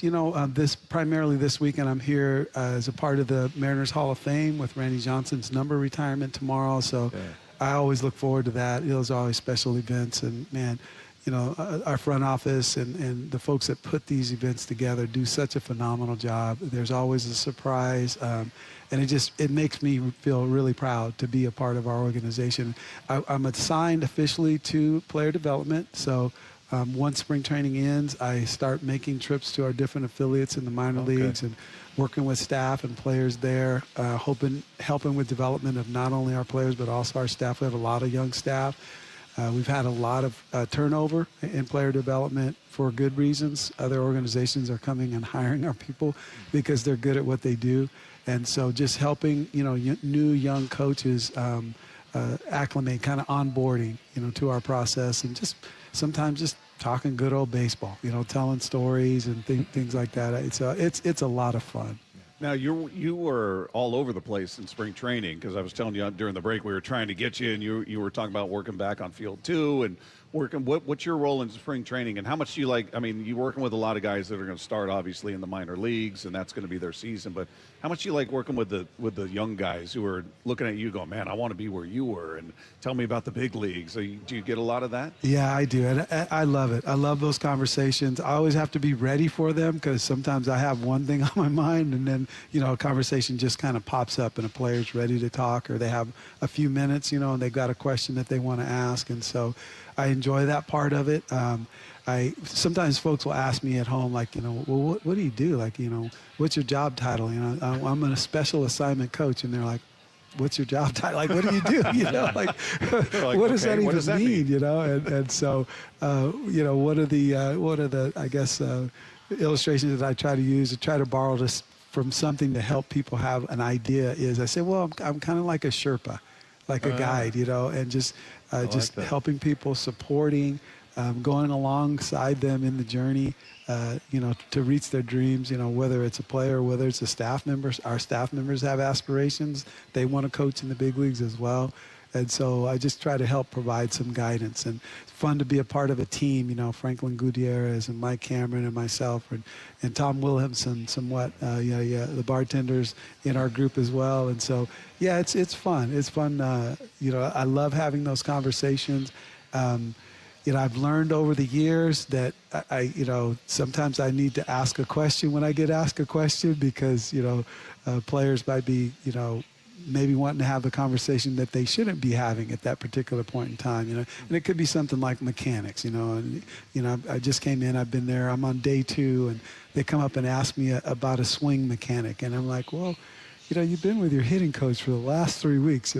What's he got you working on, instead of, because I don't want to work against the hitting coach that is there. And then, I'm there for 3, 4, 5 days and then I bounce. I'm out, right? The hitting coach is like, yeah, thanks for coming, man.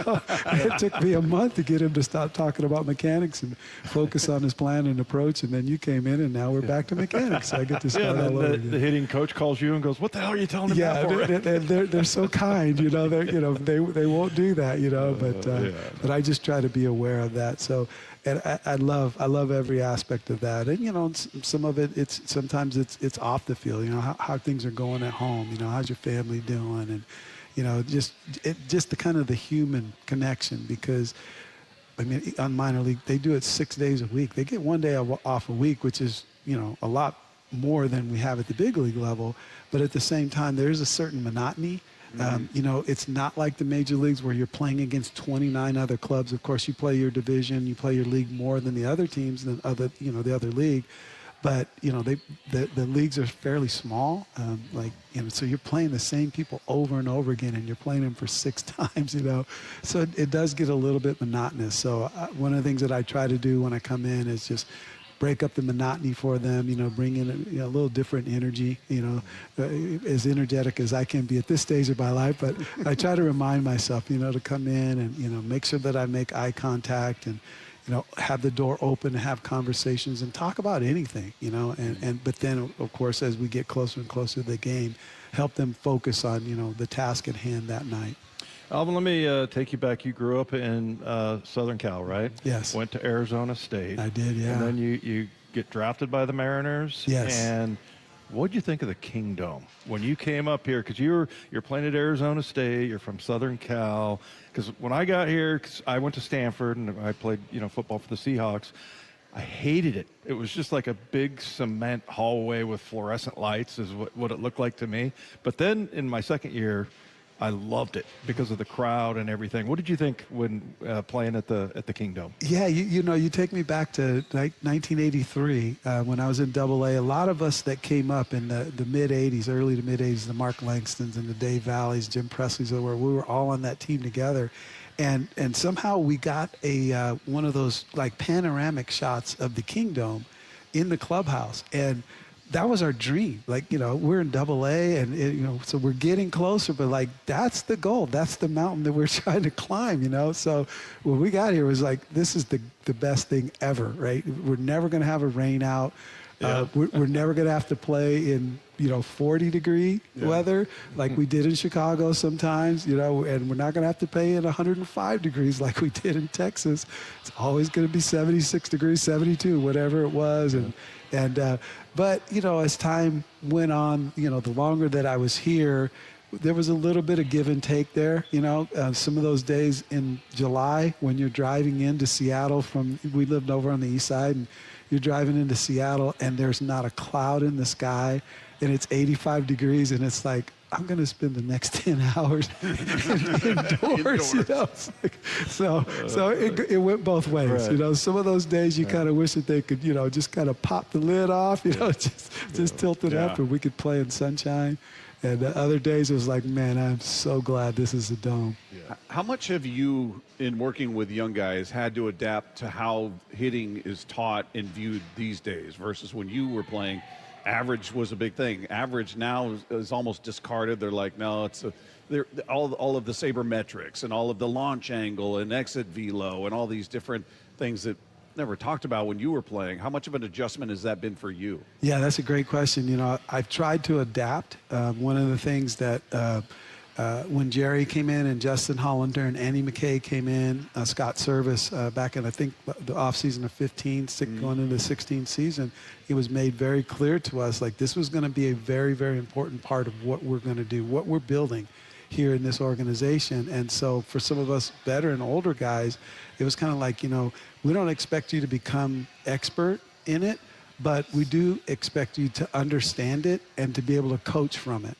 And so, you know, like you mentioned batting average, there were things that we held in high esteem during my time when I played. The game has always been measured. And so my mind is like, okay, it's just a different, more precise way of measuring the game. Like numbers have always been a part of baseball. Right. The box score has always been a part of baseball. So we've always measured the game. So this is not categorically different, right? It's not a huge paradigm shift. It's just more precise. And again, I always felt like, and even talking with some of the players, the coaches that were here in PD when I was here, who had a long track record of coaching a certain way, I said, you know, I think we should all look at this as the opportunity to be unique in the game, to be able to combine an understanding of the metrics and the measurement with our understanding of how to coach and how to help someone get better. We can actually be unique in the game. And so I've tried to adapt that attitude as much as I possibly can, and I appreciate it. I don't feel threatened by it. It did take some time, you know, some learning, because a lot of times, like, well, my eyes are seeing this, and that means they're telling me this.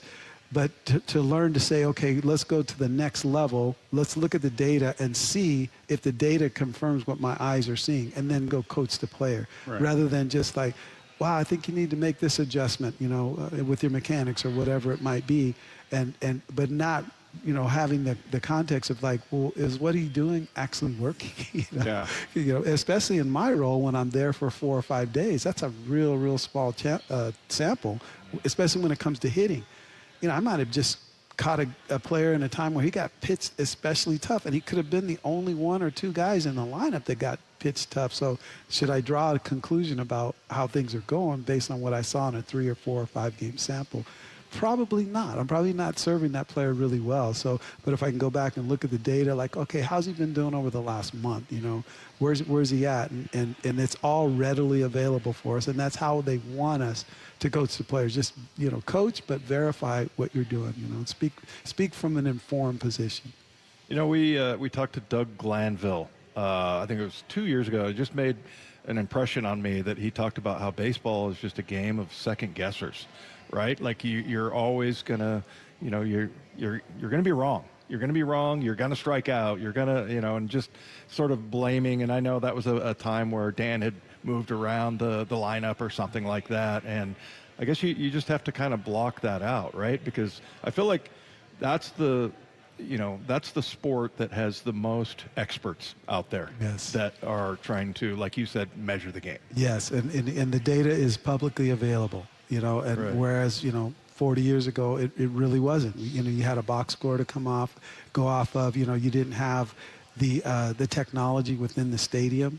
That is now public information, and so there are a lot more experts out there that have the data. And so, yeah, they might have an angle that they're going after, or, you know, they've got subscribers too, right? They've got listeners too. Yeah. But for the most part, you know, if they are like really handling the data properly, then you are going to get second guessed, you know, and I think that's just a part of the game. I think Dan understands that, you know, being a manager these days. I think all of the managers understand that, you know. This last weekend or weekend before was not a good weekend for managers in Major League Baseball, you know? And so, you know, and I was talking with my wife about it, you know, just like, you know, you come out of spring training. We weren't even through April yet, right? Like they'd only been playing 4 weeks. And you come out of spring training and everybody, you guys were there, everybody feels good about their club.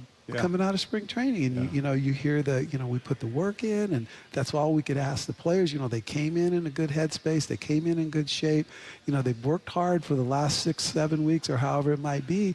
So you just have the hope and the expectation that are things that are going to work out the way, you know, that you think that they will. And then, you know, we refer to it, our organization, as, you know, how do you respond when you get punched in the mouth? It's a quote from Mike Tyson, you know, everybody has a plan until he gets punched in the mouth, right?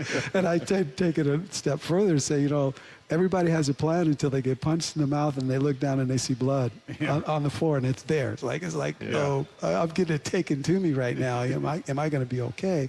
And what I'm doing and all the work that I put in, is it really going to show up, you know? And you know, as we're, you know, just saying, like, it was just a really bad week for managers in Major League Baseball because the expectations weren't being met. And, you know, I think all the Major League managers know that that's a part of being a manager in this day and age. You know, everything's going to be scrutinized. The expectations are really, really high. Everything is measured. And there's a ton of second guessing that's happened every day. A lot of people think they know what you should have done, you know, but it's always in retrospect. Hey, last one. We're up against the clock, but I got to ask you. I mean, you were a tremendous hitter. I mean, this guy with a 280 career average, a 380 on base percentage for a career. I mean, those are great numbers. Is there anything in today's game that you look at and go, man, if I had this traject machine back in my day, or if I had these analytics back in my day, I could have been a 310 career hitter? Is there anything you look at as just this tool that you wish were available when you were playing? Yeah, I mean, you know, some of the tools to be able to train at game speed, but I think I would have needed that to counteract what's coming out of these guys' hands nowadays. And, you know, that's the one thing that I think I would have had to change the style of hitter that I was if I was playing in today's game. You know, I like to work the count. I was really, really confident with 2 strikes. So I was really disciplined to wait on a pitch that I can hammer. I did walk a lot. I think because of that, situationally got walked a lot. But I think if I were playing today, like, I would be ready to go from 0-0 a lot more than I was when I was playing back, you know, 40 years ago. Because, you know, everything has shifted, you know, in the game. Now you have 13. We had 10 pitchers when I played. There were 5 starters and 5 relievers. Now there's 8 guys down in the bullpen. You've got an A side, you've got a B side. You know, the starters, therefore, are like closers with 5 or 6 pitches. You know, they're going hard. There's no saving it for the 7th and 8th inning because you don't have guys in your bullpen that can get you to the finish line. Now it's like my job is to carve this lineup up for 100 pitches, and so I'm going all out. And when I hit 90 or 100, I'm coming out of the game and hand the baton to the next guy.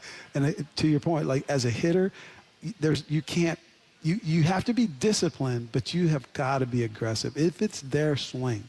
And that's the main difference. Well, and as you point out, the way they throw these days, I mean, hitting triple digits is not a big deal these days. Yes. Back when you were playing, that wasn't happening. Very rare. And most of the guys that could do it, they sprayed the ball. Like, it was max effort. Yeah. Not command, not control. It was just max effort. Just throw it as hard as you can and hope you get a good result. He is Mariners royalty. He is Mr. Mariner, Alvin Davis. Always so fun to talk to you, man. Really appreciate you cutting out some time for us, and love seeing you around the complex, certainly during spring training and during the season, and hopefully we get a chance to catch up again. Yeah, thank you very much. And I have to point out, your listeners can't see this, but you're wearing the Travelers hat, so I'll just say, go Travs. They're playing right now. There you go. There you go. Alvin, we appreciate you, man. Thank you. It's good to be with you guys. There you go. There's Alvin Davis, the great Mariner legend, sitting here with us. If you guys missed any part of that, you'll be able to find it on the podcast page after the show. Meanwhile, Cal Raleigh's tour of being made uncomfortable by members of the media continues in Wyman. Coming your way next with Wyman and Bob.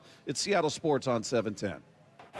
In the 1-2 pitch, swing and a miss. He's done it. An amazing performance by the big unit.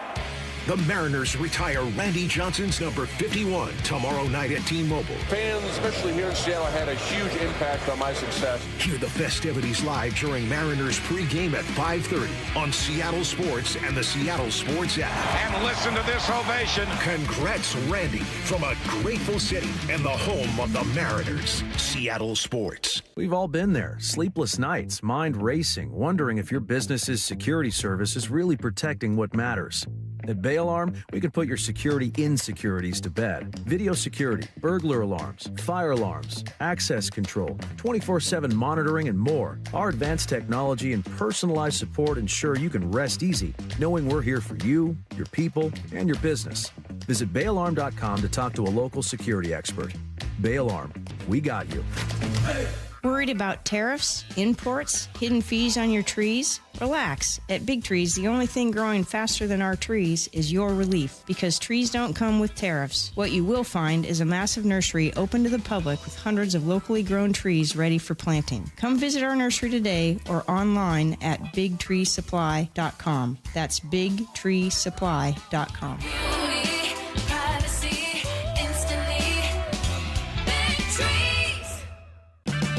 Get a $15 O'Reilly gift card after rebate when you buy 5 quarts of Mobil 1 full synthetic motor oil at O'Reilly Auto Parts.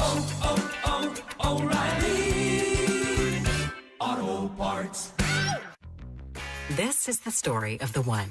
As a procurement manager for a hospital system, she keeps every facility in her network stocked and ready. That's why she counts on Grainger to be her single source for thousands of products, from disinfectants to lighting, air filters, and more. And with fast, dependable delivery, Grainger helps her keep every facility stocked, safe, and running smoothly. Call 1-800-GRAINGER, click Grainger.com, or just stop by.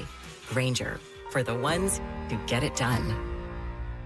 Support comes from Amazon Business. Free your team from time-consuming procurement tasks. Discover smart business buying where unmatched selection meets AI-driven tools to simplify complex processes so you can focus on what matters most. Learn more at AmazonBusiness.com.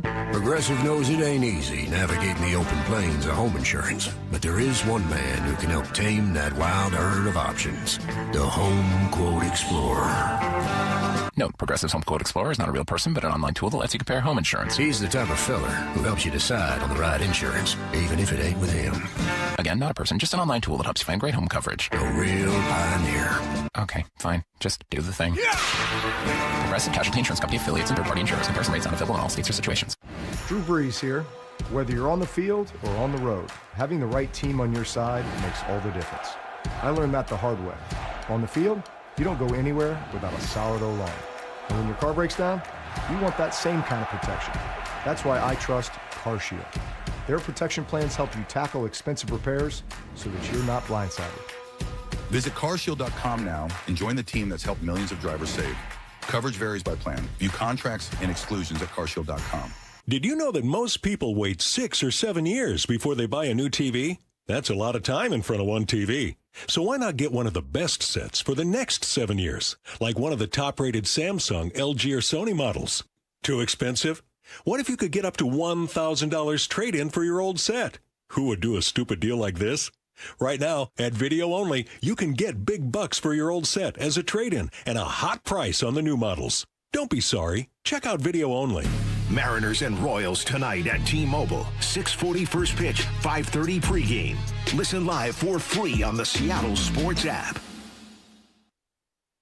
Jake was suffering from osteoarthritis when his doctors asked him to consider surgery. However, there's a 9-month recovery period where essentially you're not walking and you're not putting much in the way of weight on. That wasn't going to work for him, so he decided to see Dr. Mark Wagner, MD, at Seattle Sports and Regenerative Medicine for stem cell therapy. I heard the ads, and that caused me to do due diligence. And how are you doing now? There's not really any pain now at all. I have no limitations in what I want to do. Wow, so you're able to do anything you want to do? I recently played golf at Cycle House down in Pebble Beach, walked 18 holes, which I hadn't been able to do for a number of years, and then went for about a 2-mile walk with my friend. I take it you'd recommend stem cell therapy to others then? Absolutely. Had I known then what I know now, I would have done this several years ago and saved myself a lot of pain and suffering and agony and limitation to activity. Before you choose surgery, consider stem cell therapy with Dr. Mark Wagner, MD at Seattle Sports and Regenerative Medicine. Schedule your consultation at drmarkwagnermd.com.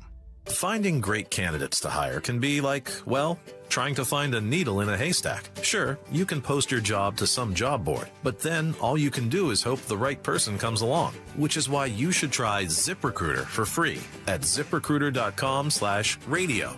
ZipRecruiter doesn't depend on candidates finding you. It finds them for you. Its powerful technology identifies people with the right experience and actively invites them to apply to your job. You get qualified candidates fast. So while other companies might deliver a lot of hay, ZipRecruiter finds you what you're looking for.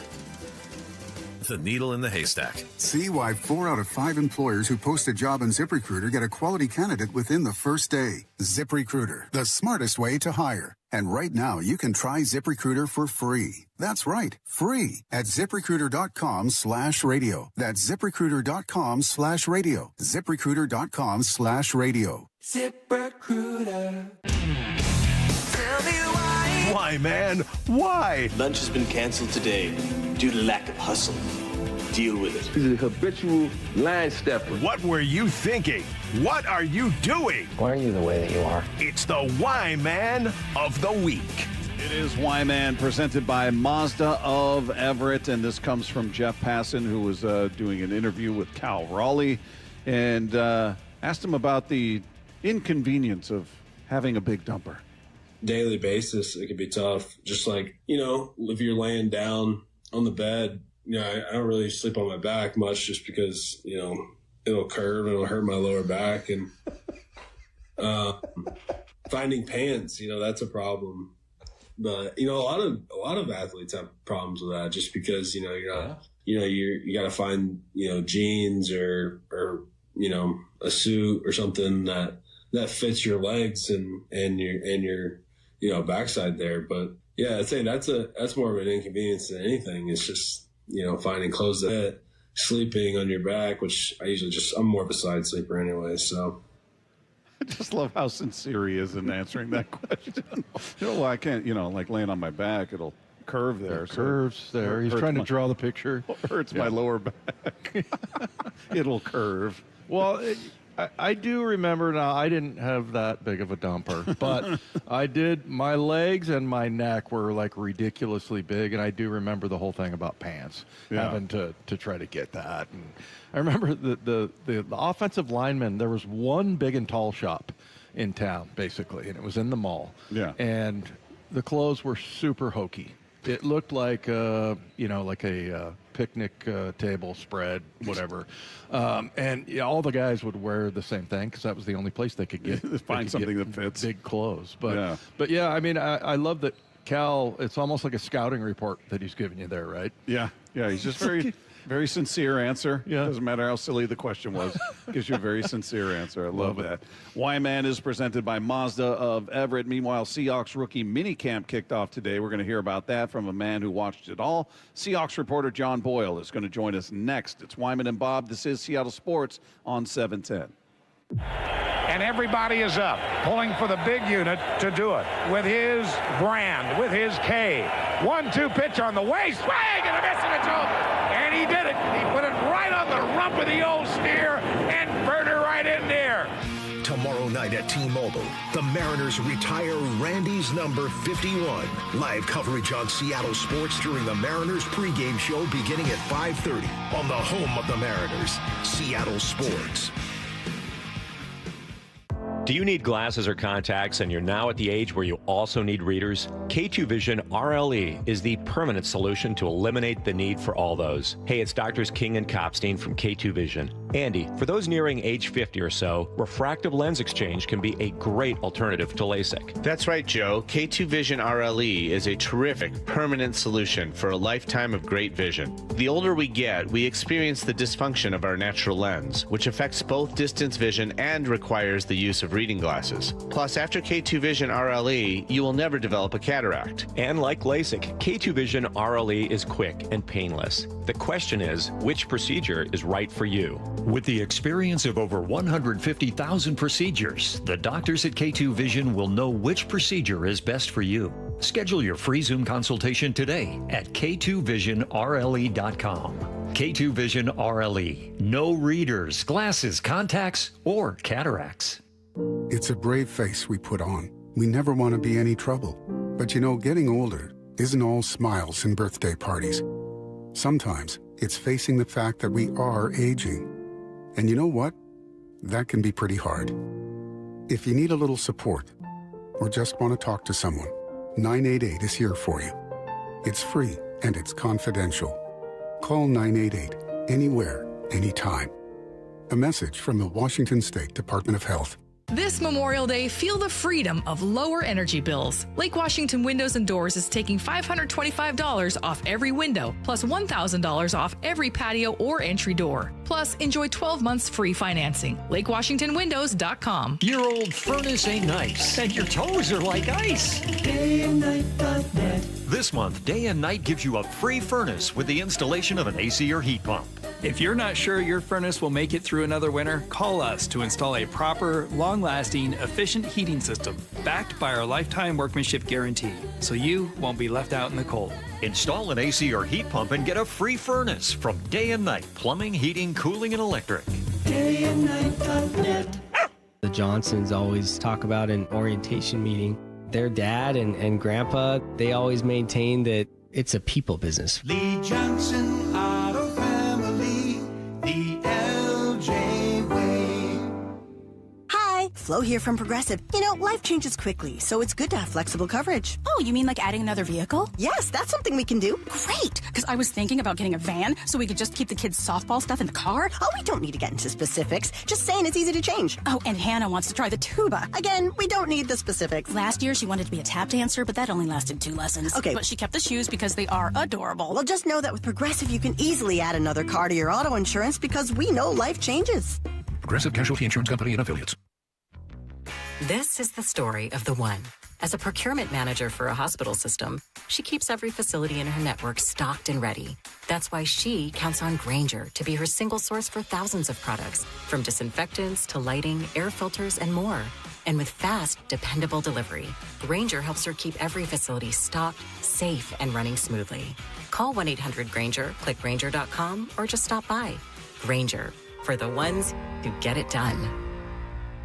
Smalls here. What if you could enjoy the flavor of a cocktail without the alcohol? Meet RK Zero Proof, a pioneer in the alcohol-free spirits category that delivers bold taste and a warming sensation, but with zero alcohol, zero sugar, zero carbs, and 0 calories. So you can celebrate with friends, unwind after a long day, and wake up tomorrow feeling great. It's all the ritual of a drink without the regret. Discover RK at rkbeverages.com. That's ARKAY beverages.com. RK, the spirit without the alcohol.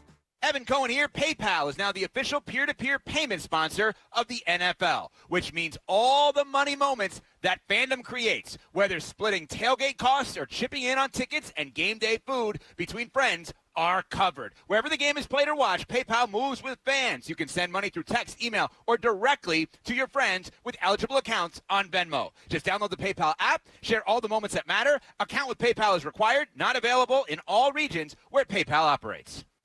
Hey there, Dawn Riling from Olympic Hot Tub. Time to celebrate spring and warmer days ahead. Get ready by adding a hot tub, swim spa, or sauna at home to take better care of you and your family. For nearly 50 years, Olympic has been offering products to help people live better. During our Soak, Sauna, and Swim event, find your perfect wellness solution and save thousands through May 10th. OlympicHotTub.com. Better you, better life. Olympic Hot Tub. This is Seattle Sports. Streaming through the Seattle Sports app. KIRO AM Seattle. KIRO FM HD2 Tacoma. Home of the Seahawks, Mariners, and everything Seattle sports. Seattle Sports Snapshot.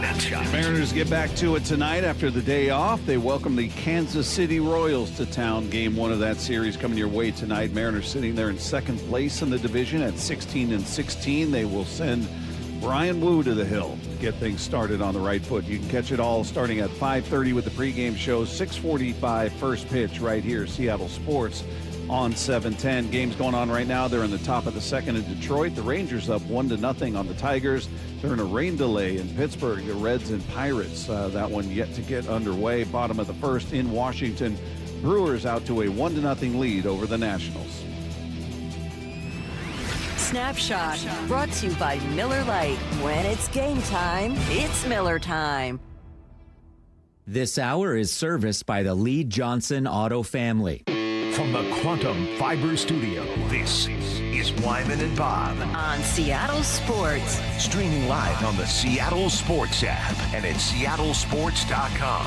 Now, here are your hosts, Dave Wyman and Bob Stelton.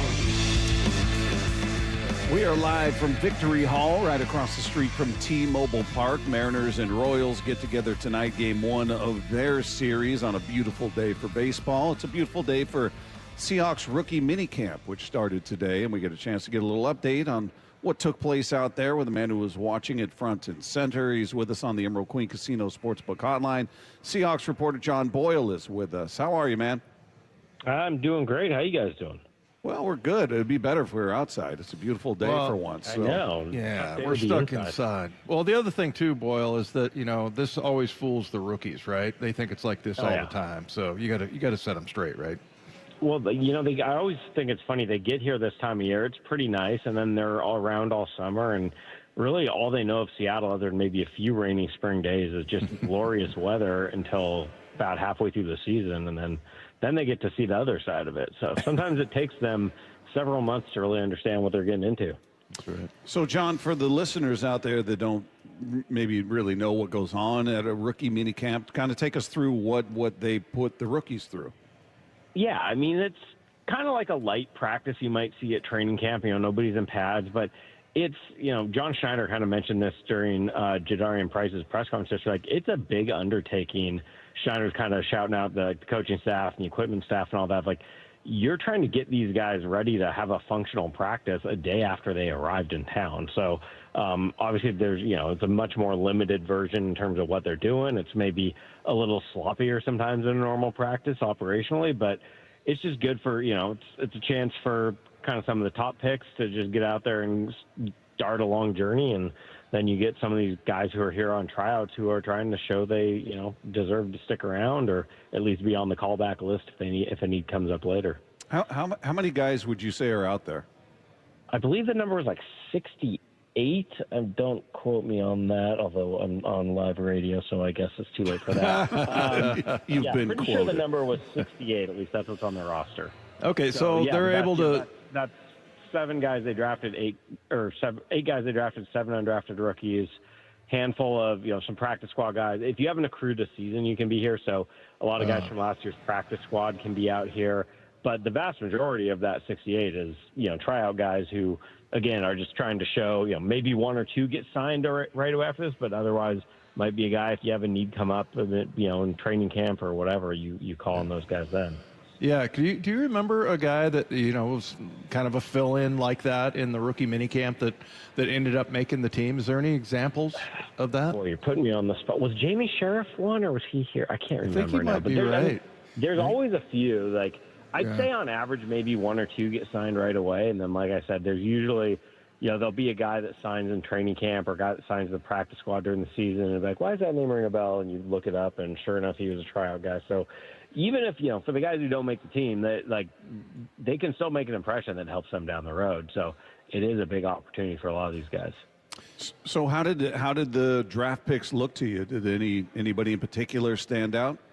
I mean, it's so hard to you're talking like guys getting thrown together practice, and you can, more than anything, I think usually the guys who are the draft picks tend to just stand out physically, like either the way they move or size. Like you look at Devin Eastern, the nose tackle they drafted, and he's lined up next to some, with all due respect, like tryout guys who are maybe kind of, smaller college guys or not as, top end prospects. And this dude's just this huge 330-pound nose tackle next to them. So that can stand out. But yeah, I mean, it's hard to judge much football wise. Maybe if you had a quarterback out here, you're really watching how he throws the ball. But yeah, you look at, Jadarian Price, he moves really well, as you would hope for a first round running back. But there's not a lot you can really take away football wise from one day of this. Tell us about Bud Clark, and I only bring him up just because he just was very entertaining in the initial interview. And, have you found him? Because that's really, mostly you're just getting to know these guys, what their personalities are and everything. Is Bud Clark kind of like that? We said kind of compared him to Devin Witherspoon a little bit, his personality. Yeah, for sure. I mean, the 5 minutes we got with him on the phone right after the draft, like as that was going on, I'm like, man, this guy and Spoon are going to be something else together, just personality-wise. Never mind the on-field talents. And then, a bunch of the rookies talked to the media after practice today, and both he and Julian Neal, backed up what we all thought coming out of the draft after those conference calls. Like, they are going to just be fan favorites. Just huge personality for both those guys, and like they're funny. They're really outgoing, and you watch Bud Clark out there on the field days, just kind of got a big grin on his face all the time. It was really cute. He's got a young son who's here visiting with him, and he came up to the podium with him during his press conference, just kind of stood there goofing off out of the camera shot. So it was, I mean, I think, I think he's a really good football player. The numbers, the tape shows it from his college career, and he's got a great opportunity to be a big part of this defense. But B, he is just going to be, I think fans are going to fall in love with him, just the personality. I love the immediate reaction from everybody, including John Schneider. Man, can you imagine him and Spoon in a room together? Oh yeah, what's going to happen? Like, it's going to be awesome. I can't wait to just in training camp, just hearing those two. I really hope. I hope Bud Clark works his way into the first team defense in some role, just so we can have them on the field together. Because I hope his heart. I hope his heart doesn't drop to his butt. Yeah. Hopefully he got it out of there. Yeah. And he got to see the Eagles. That was what he said. He wanted to see the Eagles again. They were out here, and they were out flying around today as always. Well, you mentioned, he has a son, and, you're just getting different kind of players, aren't you, John? I mean, he was at TCU for 6 years, and, and a lot of the guys are married or have kids or whatever. And, it was just interesting that with all the NIL money and everything, I thought maybe it would ruin the kids or make them, less motivated and everything. But really, it's been the opposite. It's been like, they show up there, they kind of know, they get it, they have money, they, I don't know. They're kind of pros already, almost. Yeah. Yeah. I mean, have you noticed? I'm just curious if you've noticed that kind of thing. Is that? Yeah, similar? I mean, I probably notice it less than the guys doing the evaluating, but I've talked to some of the guys in the personnel department, and they've brought that point up. You're right. I think the initial maybe concern some people would have is our guy, is it going to change guys' motivation if they've already made a lot of money? But what I've heard from some of the personnel guys is in a way, it's a plus of we've already seen how this guy handles money. I mean, before it was, oh boy, what's going to happen if this guy who was, in college making no money is suddenly a millionaire? Is it going to change him? And now it's well, no, we already know what he's like as a millionaire because he was getting paid that much at, Alabama or Texas or wherever he's going to school. So, and I think guys just, they have to grow up a little more. They got to learn how to handle money. They got to find people they can trust to help them with things and, not giving money to people they shouldn't trust. And all these different things that maybe a young professional player would go through before, some of these guys have already gone through in college.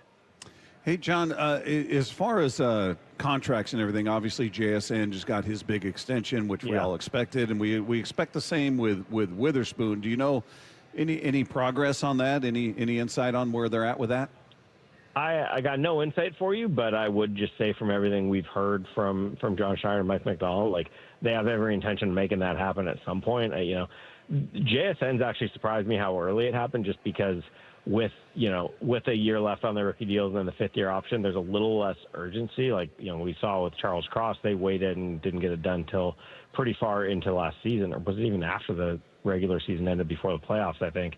So I did wonder if those might take a little longer, and then they got JSN's done really quick. So, timing-wise, I don't have any good guess, but I'd be, I would think it's coming at some point. I mean, we all know how much they love Spoon, and Mike, he's just the perfect player for Mike McDonald in that defense. So I have very little concern it's going to get done. I just don't know what the timing's going to look like.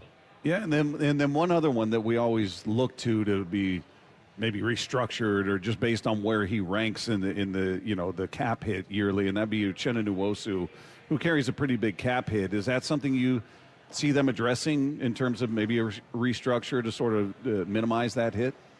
Yeah, I don't know. I mean, it's possible. I mean, you're all, like you said, you're always every time you start looking at veteran contracts, and I go, could they find someone here and there? But depending on what else they decide they want to do the rest of the offseason, I mean, they've got cap space. So usually when you're restructuring guys, I mean, there are restructures that are actual pay cuts where the guy's just willing to take less money, but a lot of these restructures that create cap space just kind of push the cap money down the road. And that's something I don't think John Schneider would want to do if he's already pretty flush with cap space this year. It's like, why create a problem next year when we've extended guys and we're paying young guys more money? So, we'll see. I don't pretend to have a lot of insight in what the front office is thinking down there in terms of these things, but it's always a consideration. But again, they're in a pretty great space salary cap wise. And it's funny, this topic actually just came up the other day in discussion of a lot of people like, why do they have so much cap space? They're not spending money. It's like, they are spending money. They just don't have all the dead cap a lot of teams have. They have like $400 and some $1,000 in dead money, where every other team in the league's in the millions. So you can spend money and have cap space when you don't have these bad contracts with dead money hurting you. Hey, John, this is just, your impression of, I've heard people saying that John Schneider's drafted for need a little bit more this year, and maybe he did. I don't know. How would you portray it? Because, we've talked to him every time, and it just seems like over the last two drafts, those two things have married up, that he is going to take the best player, and it just so happened they needed him. Do you think that that's still very hard and fast rule, or do you think maybe John surrendered that position a little bit because they did end up addressing at least 3 of the 4 departures?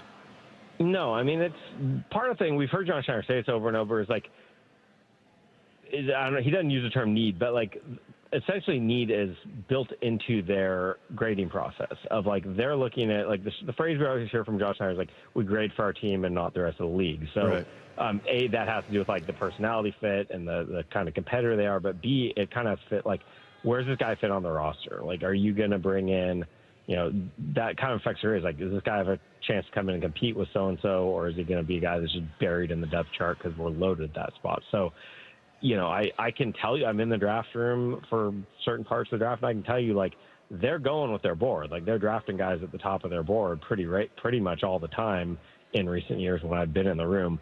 But I'm not in the process of how was that grade set of, like, how much was need factored into, in this case, Jadarian Price's grade, if that makes sense. Yeah. Hey, the one spot they did not address was edge rusher. They lost Boye Mafe. They have edge rushers and Derek Hall and Uchenna, obviously, and D-Law, presuming he'll be back. Is that a spot you look at as something to still be addressed? Do you feel like they feel like they've got enough depth with maybe some of the guys that haven't broken through quite yet, but maybe they feel like are ready to? What's your opinion of that spot of the team? A little bit of both. I think they really do like some of these young guys that were, on the team but didn't play much last year, like a Connor O'Toole, Jared Ivey, Jamie Sheriff. They seem to see in sort of a hybrid role. We've seen him play, do a little bit of off-ball stuff in practice last year, as well as being an edge guy. So they have some young guys that they like, that they think could develop. But definitely there's some veteran free agents still out there, and I think the assumption was, for a lot of teams, once the initial free agency kind of dies down, you wait until you get after the draft when signings stop counting towards a compensatory formula. So you could definitely see, I know there's a few names of guys who have either visited or just been kind of connecting the dots that could end up here. So I would not be at all surprised if the Seahawks go out and add a veteran edge guy, but also I do think if they didn't, I think they like some of these young guys that could step into bigger roles this year. John, I heard Mike McDonald talking about how cool it is to watch the rookies interact and some of them meeting, each other for the first time. What other kind of events or things are going on this weekend for the rookies? Are they going out to dinner, doing anything like that? Anything formally planned? Yeah, they do every year. They do kind of I forget the name, like a rookie premiere spotlight or something that they do here at the building with the rookies. I believe that's tonight, maybe tomorrow night. It's not really. It's tonight, I think, but I'm not really part of that. But anyway, long story short, it's a chance for the rookies to, John Schneider, Mike McDonald, the rookies kind of interact with some invited guests, and I'm sure they're trying to do some things just throughout the weekend to get them kind of bonding and getting to know each other, because that is, each draft class they have their own personalities. They form these certain bonds. Like this class, I think it's fun. There's 4 different defensive backs in this draft class. I'm sure those guys will probably form a pretty tight group. So yeah, it's, the big thing right now is getting their feet wet football wise, but it's also a good chance to just sort of start building those connections that'll help the team down the road. Hey, John, what is your level of confidence that D-Law is going to be back? I mean, I've heard nothing to say he's not. I guess you always wonder when guys get to a certain age and they've won a Super Bowl if they would consider that. But, Mike McDonald's been asked repeatedly about it and says, that's everything he's heard is that he has come back. So, you never know. You never say never, but I think that everyone in the building is planning on being back, and that's what they've been hearing from him. So, yeah, I mean, great player. You would certainly hope he wants to be back because he's been a huge part of their success for the year that he was here. Well, John, you have kids. So, I mean, I would think that, if I'm D-Law, I'm going to practice to get away from the kids. Well, they just had another baby, too. Isn't it like 5 now? Yeah, I think it's 6 now. I think that goodness. Baby was. I'm not positive, but I'm pretty sure this kid was number 6. So that means he's got to play for a few more years. A lot of mouths to feed. So he's, well, there's that too. I think I gotta earn a little more. But yeah, I mean, again, look, anybody. I would never fault the player who's been in the league that long, put their body through that, and have the success they had. If they decide, you know what, I want to enjoy the money I made and spend time with my family, I would never blame a guy for that. But I've yet to hear or see anything that says he's not come back, and I think the Seahawks are counting on that. Maybe I should give him my speech, Bob. It's no good on the outside. It's no good on the outside. Have them drag you off the field. That's right. There you go. Yeah. Hey, John, just looking at what the other teams did in the draft in this division, the Cardinals, the Rams, and the 49ers, do you have a feeling of, this team really improved themselves, this one not quite as much? What was your takeaway just as far as the West was concerned? Yeah, I don't pretend to be enough of like a draft guy to really like dig into, is this guy that 49ers took in round 2 a reach? But like, guys they added make sense to what they needed, especially some guys to help their offense.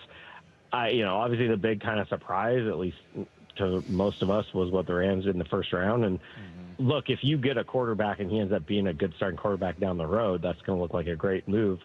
I would say for everyone else in the division and everyone else who's in the NFC competing for the playoffs this year, you're probably happy, at least in the short term, they didn't add a playmaker or someone who's going to help them this year. But again, it's a great move if he's their starting quarterback in 2 years and leading them to win. So that's kind of one of those you got to wait and see. But I guess if you're talking about the Seahawks' chances to do great things this year, it probably helps you that your biggest rival in the division didn't use the first round pick on a guy that is going to play. Yeah, couldn't agree more. That's been my point. Is he may end up being a savvy pick. We're talking about. I'm not going to rip the pick by any means. Because look, if in 2-3 years you found your starting quarterback in the middle of the first round, that's a hell of a move. But for now, if you're the Seahawks thinking we want to try to win the division, and the margin was so, I mean, we're talking 4th down stops in the NFC Championship game. Like that's how close it was. And if they could have added a guy that helps them this year, that would have made it a little harder. Yeah, I love that they didn't. So that's great. John Boyle, Seahawks reporter with us. John, always a great conversation. Appreciate you taking the time. Of course, happy to do it. Thanks for having me. Thanks, Boyle. There you go. Again, John Boyle, Seahawks reporter. If you guys missed any part of that conversation, you can find that on the podcast page after the show at seattlesports.com. Just click the podcast tab, click on our picture. It's right there waiting for you. Don't forget to click subscribe because A, it's totally free, and B, it just shows up for you, so you never have to worry about remembering. Seahawks.com is, I would say go to Seahawks.com to check out Boyle's articles, but then also go look at the roster. Even without the rookies, because, all we did was kind of focus on, the 4 players that they lost. You lost a running back, safety, corner, edge rusher.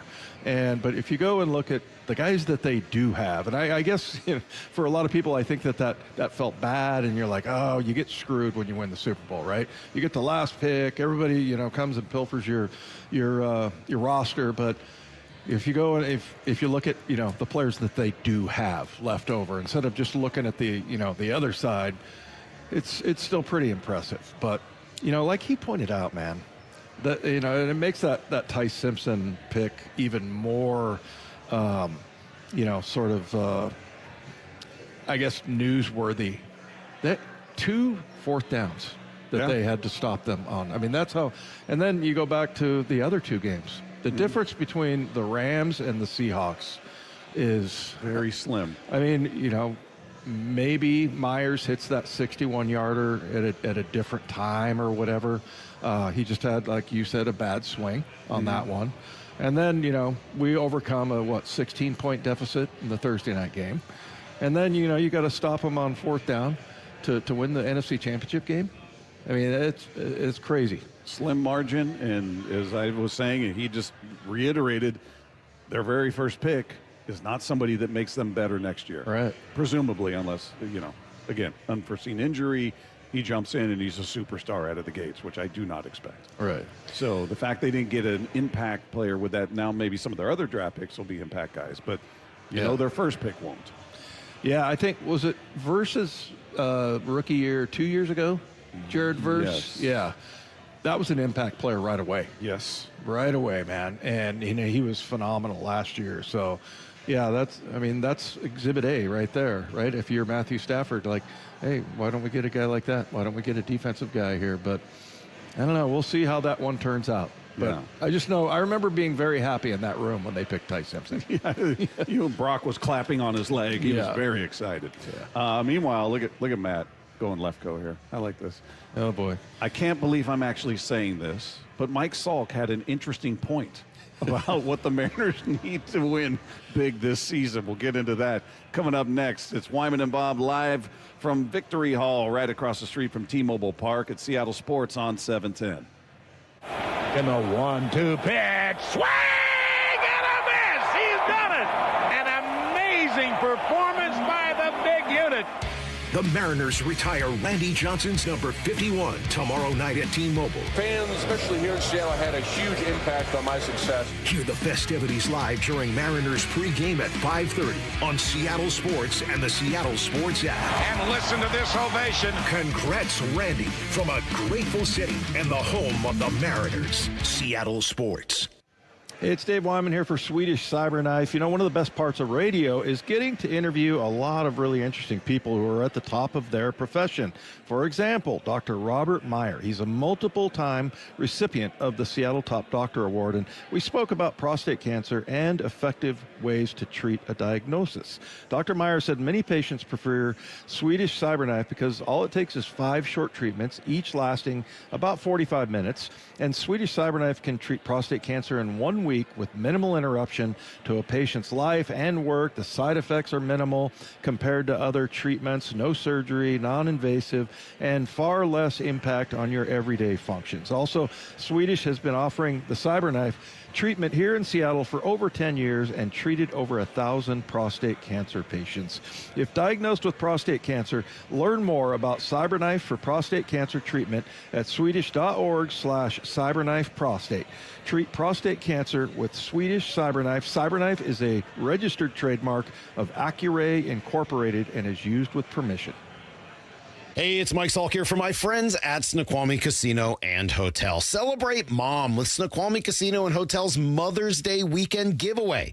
You could win one of 100 designer handbags filled with prizes on Saturday, May 9th and Sunday, May 10th. Don't forget to book a stay at the new hotel. It's awesome. Elevate your next getaway by combining effortless style with the utmost in relaxation. Head to snocasino.com for details. It is Seattle's closest Snoqualmie Casino and Hotel. Please game responsibly.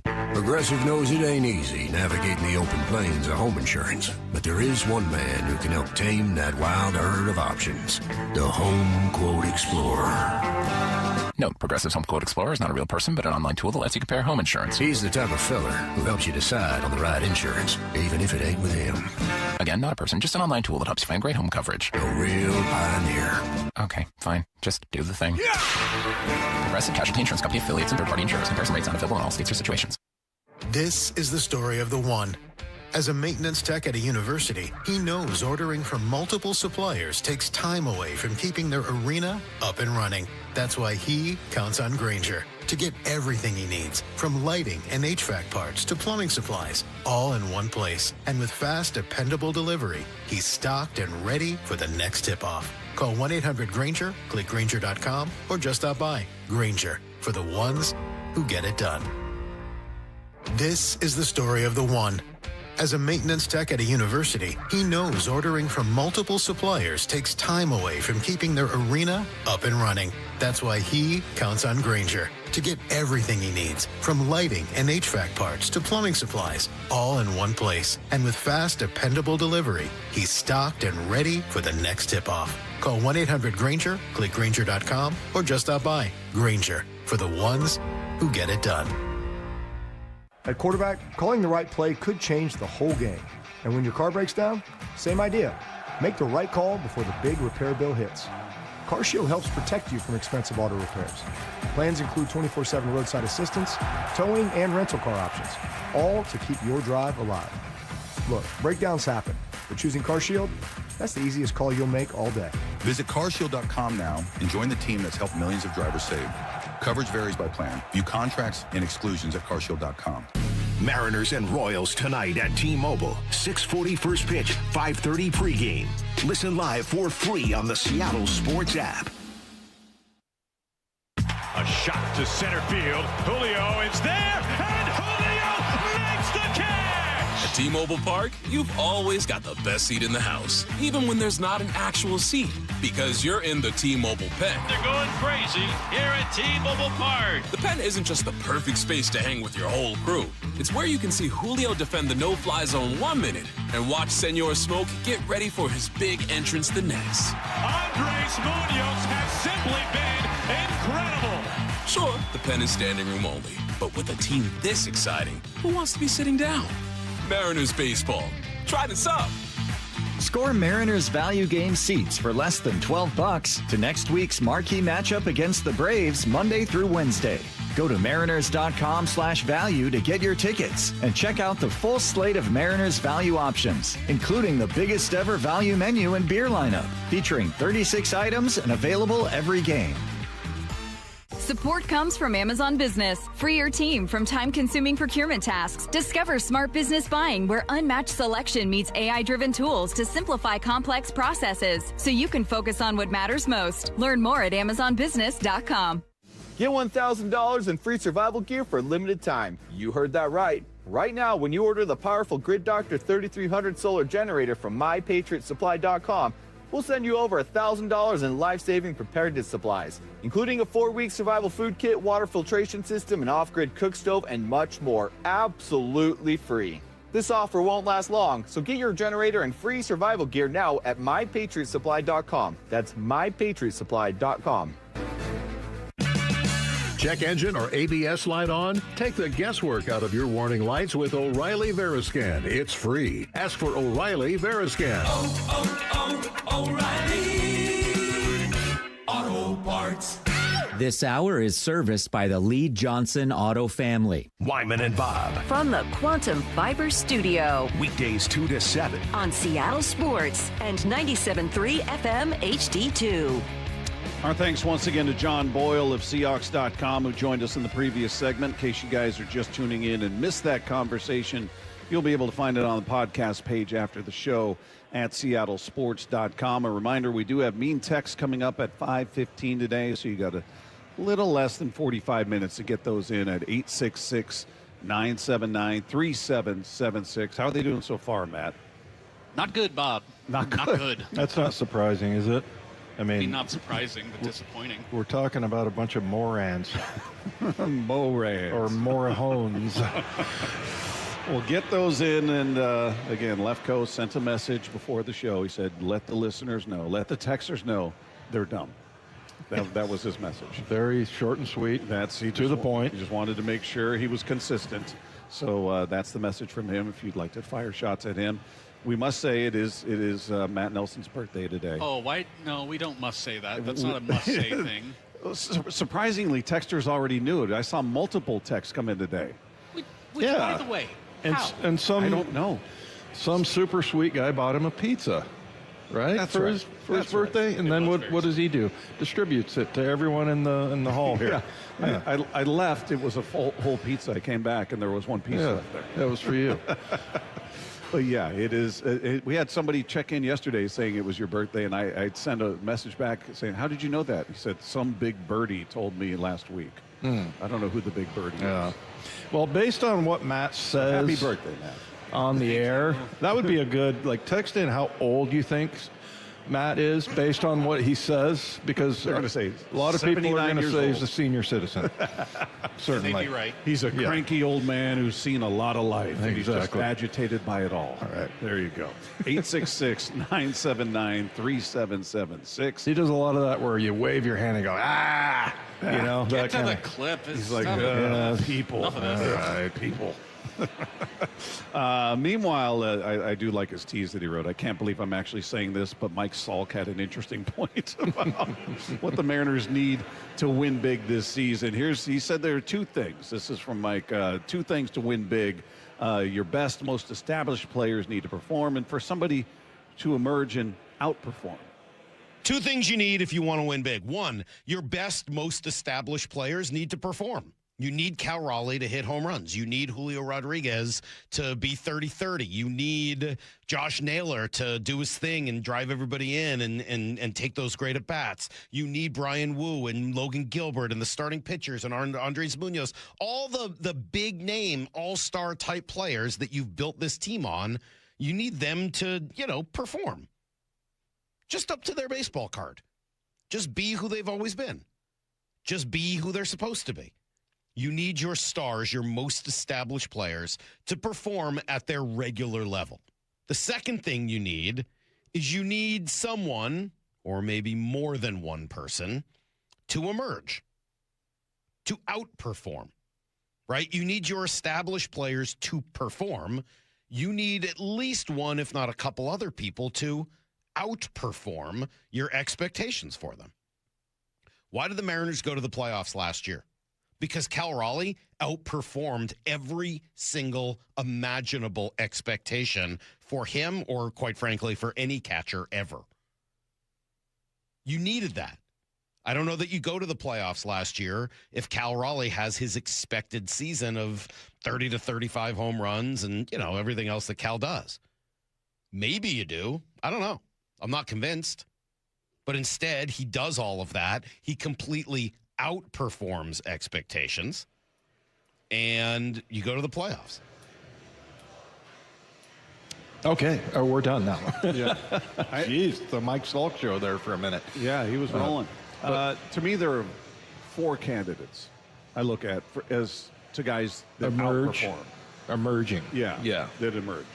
One is obvious because we've been talking all about him. Cole Young. I don't know realistically what anybody truly expected. I think I came in hoping that we'd heard about what he did in the offseason and certainly hoping he could play rock solid defense. To me, that was first.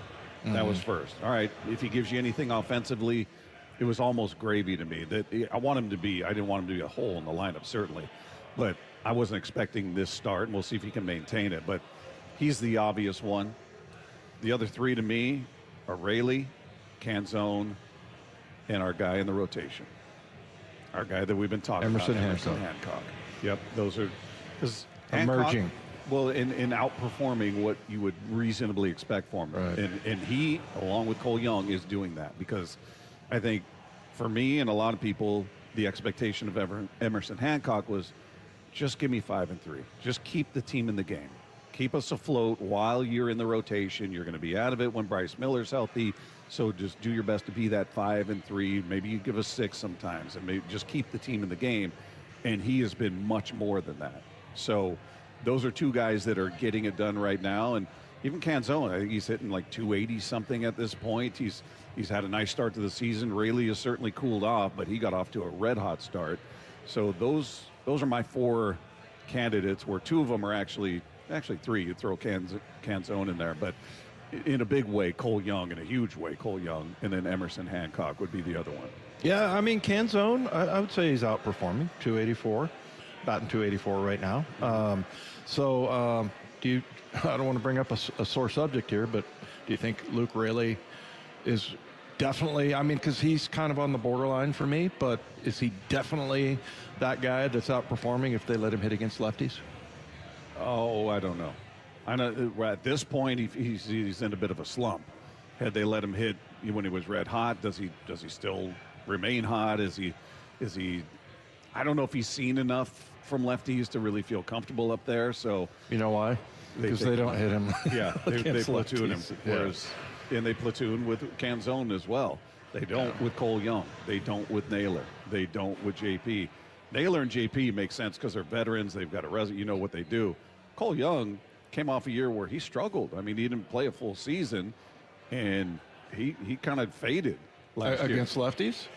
Or just in general? Across the board. Yeah. So the idea that they had that faith in him to leave him in there against lefties as a 22-year-old who was not – it would be different if he came off a season where, man, this kid was raking. This kid was hitting everything he saw. It didn't matter, lefty-righty. That was not his season that he had.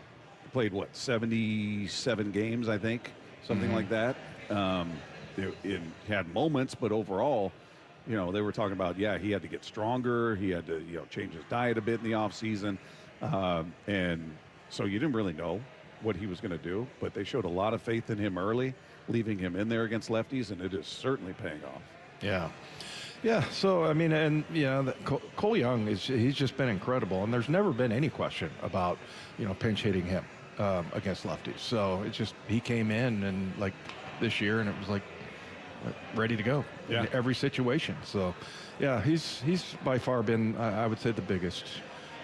As far as emerging and a big surprise, you would definitely say him. Yeah. Any surprises on the downside? On the downside? I thought.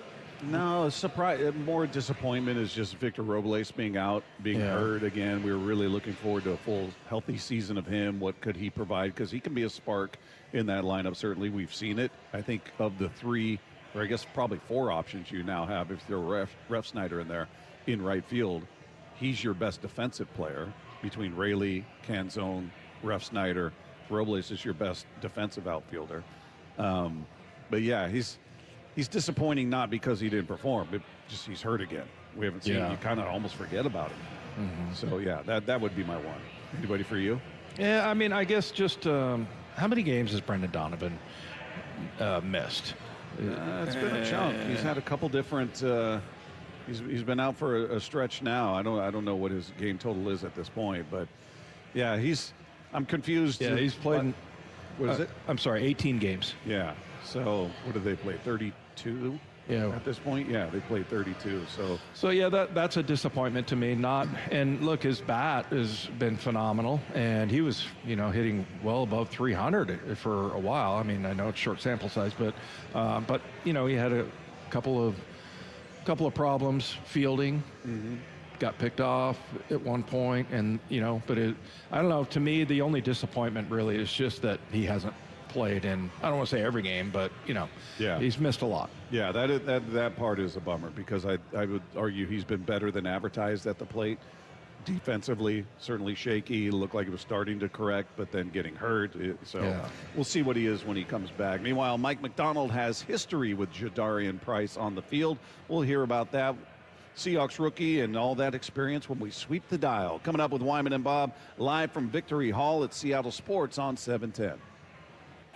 In the 1-2 pitch. Swing and a miss. He's done it. An amazing performance by the big unit. The Mariners retire Randy Johnson's number 51 tomorrow night at T-Mobile. Fans, especially here in Seattle, had a huge impact on my success. Hear the festivities live during Mariners pregame at 5:30 on Seattle Sports and the Seattle Sports app. And listen to this ovation. Congrats, Randy, from a grateful city and the home of the Mariners. Seattle Sports.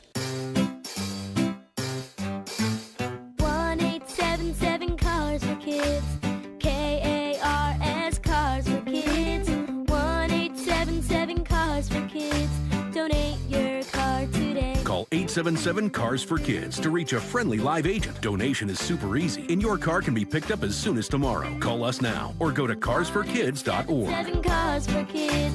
Donate your car today. Did you know you can donate real estate too? Your old furnace ain't nice, and your toes are like ice. DayandNight.net. This month, Day and Night gives you a free furnace with the installation of an AC or heat pump. If you're not sure your furnace will make it through another winter, call us to install a proper, long-lasting, efficient heating system backed by our lifetime workmanship guarantee, so you won't be left out in the cold. Install an AC or heat pump and get a free furnace from Day and Night Plumbing, Heating, Cooling, and Electric. DayandNight.net. After years of wear and tear, Joe had osteoarthritis in his wrists and shoulders. I've pretty much worked out my whole life. I actually decided I'm going to train for a half Ironman triathlon. The pain was interfering with every part of his life. Basically, can't sleep, causing those kind of problems, very limited movement. Joe had surgery, but it wasn't the fix he was looking for. The doctor told me, he's like, hey, this is just going to be a partial fix. You're going to eventually need joint replacement. That's when he decided to see Dr. Mark Wagner, MD, at Seattle Sports and Regenerative Medicine for stem cell therapy. And they're just getting better. I can basically do full motion. I don't have really any pain. What kinds of things are you able to do now that you weren't before? I like to golf, and it definitely has made my golf game not as painful. And sleeping. I'm sleeping better because I don't have that aching at night going on and have to roll over. So, are you recommending this to others? Oh, everybody I talk to. Yeah, it's a no-brainer. Before you choose surgery, consider stem cell therapy with Dr. Mark Wagner, MD, at Seattle Sports and Regenerative Medicine. Schedule your consultation at drmarkwagnermd.com.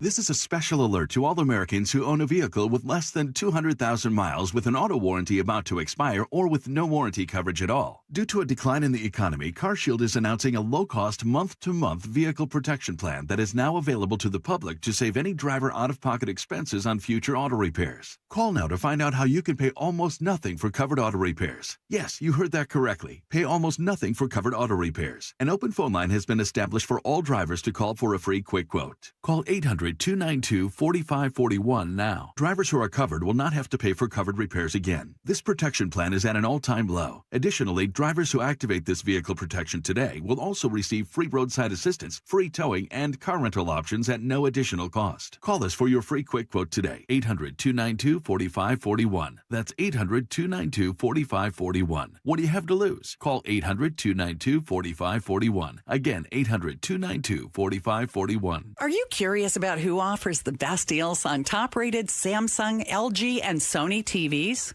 The answer is surprising. It's not online, and it's not the warehouse clubs. The best deals on top-rated TVs are at Video Only. Don't believe it? Then check out the trade-in deals at Video Only. How about $500 for your old TV? Try doing that online. Before you buy that new TV, drop into Video Only. If you don't, you'll be sorry. Mariners and Royals tonight at T-Mobile. 6:40 first pitch, 5:30 pregame. Listen live for free on the Seattle Sports app. No matter how old you get, you always remember that one great teacher. Hi, this is Rick Riz, inviting you to join WSECU in celebrating Teacher of the Week. Great teachers inspire. Nominate a teacher you feel has changed a life in our community. This year, we're going to honor 24 great teachers with grants of $500, courtesy of WSECU, the credit union for Washington. Teachers are the real MVPs. Nominate an exceptional teacher now at mynorthwest.com/teacher. Underestimating the trucking industry is one of the biggest mistakes I see victims and other lawyers make. Trucking companies have an army of lawyers and experts who act quickly after an accident to protect the company. Only an experienced trucking accident lawyer can navigate the complicated federal and state laws to protect your rights. If you or a loved one has been injured in a trucking accident, call Davis Law Group today for a free consultation or get my free book on trucking accident law at washingtonaccidentbooks.com. By texting 64,000, you agree to receive recurring automated marketing messages from IQ Bar. Message and data rates may apply. No purchase required. Terms apply. Available at eatiqbar.com/policy/terms of service. I've got good news and bad news. Here's the bad news. Most protein bars are packed with sugar and unpronounceable ingredients. The good news? There's a better option. I'm Will, and I created IQ Bar plant protein bars to empower doers like you with clean, delicious, low-sugar brain and body fuel. IQ Bars are packed with 12 grams of protein, brain nutrients like magnesium and lion's mane, and zero weird stuff. And right now, you can get 20% off all IQ Bar products, plus free shipping. Try our delicious IQ Bar sampler pack with 7 plant protein bars, 4 hydration mixes, and 4 enhanced coffee sticks. Clean ingredients, amazing taste, and you'll love how you feel. Refuel smarter, hydrate harder, caffeinate larger with IQ Bar. Now you can get 20% off all IQ Bar products plus free shipping when you text radio to 64,000. Text radio to 64,000 to get your 20% off. That's radio to 64,000. Scanning the airwaves for the most interesting and entertaining stories of the day. Sweeping the Dial. Every afternoon at 4:45 with Wyman and Bob. Presented by Silver Reef Casino Resort. Jadarian Price said he's excited to play for Mike McDonald, but did mention their history as opponents.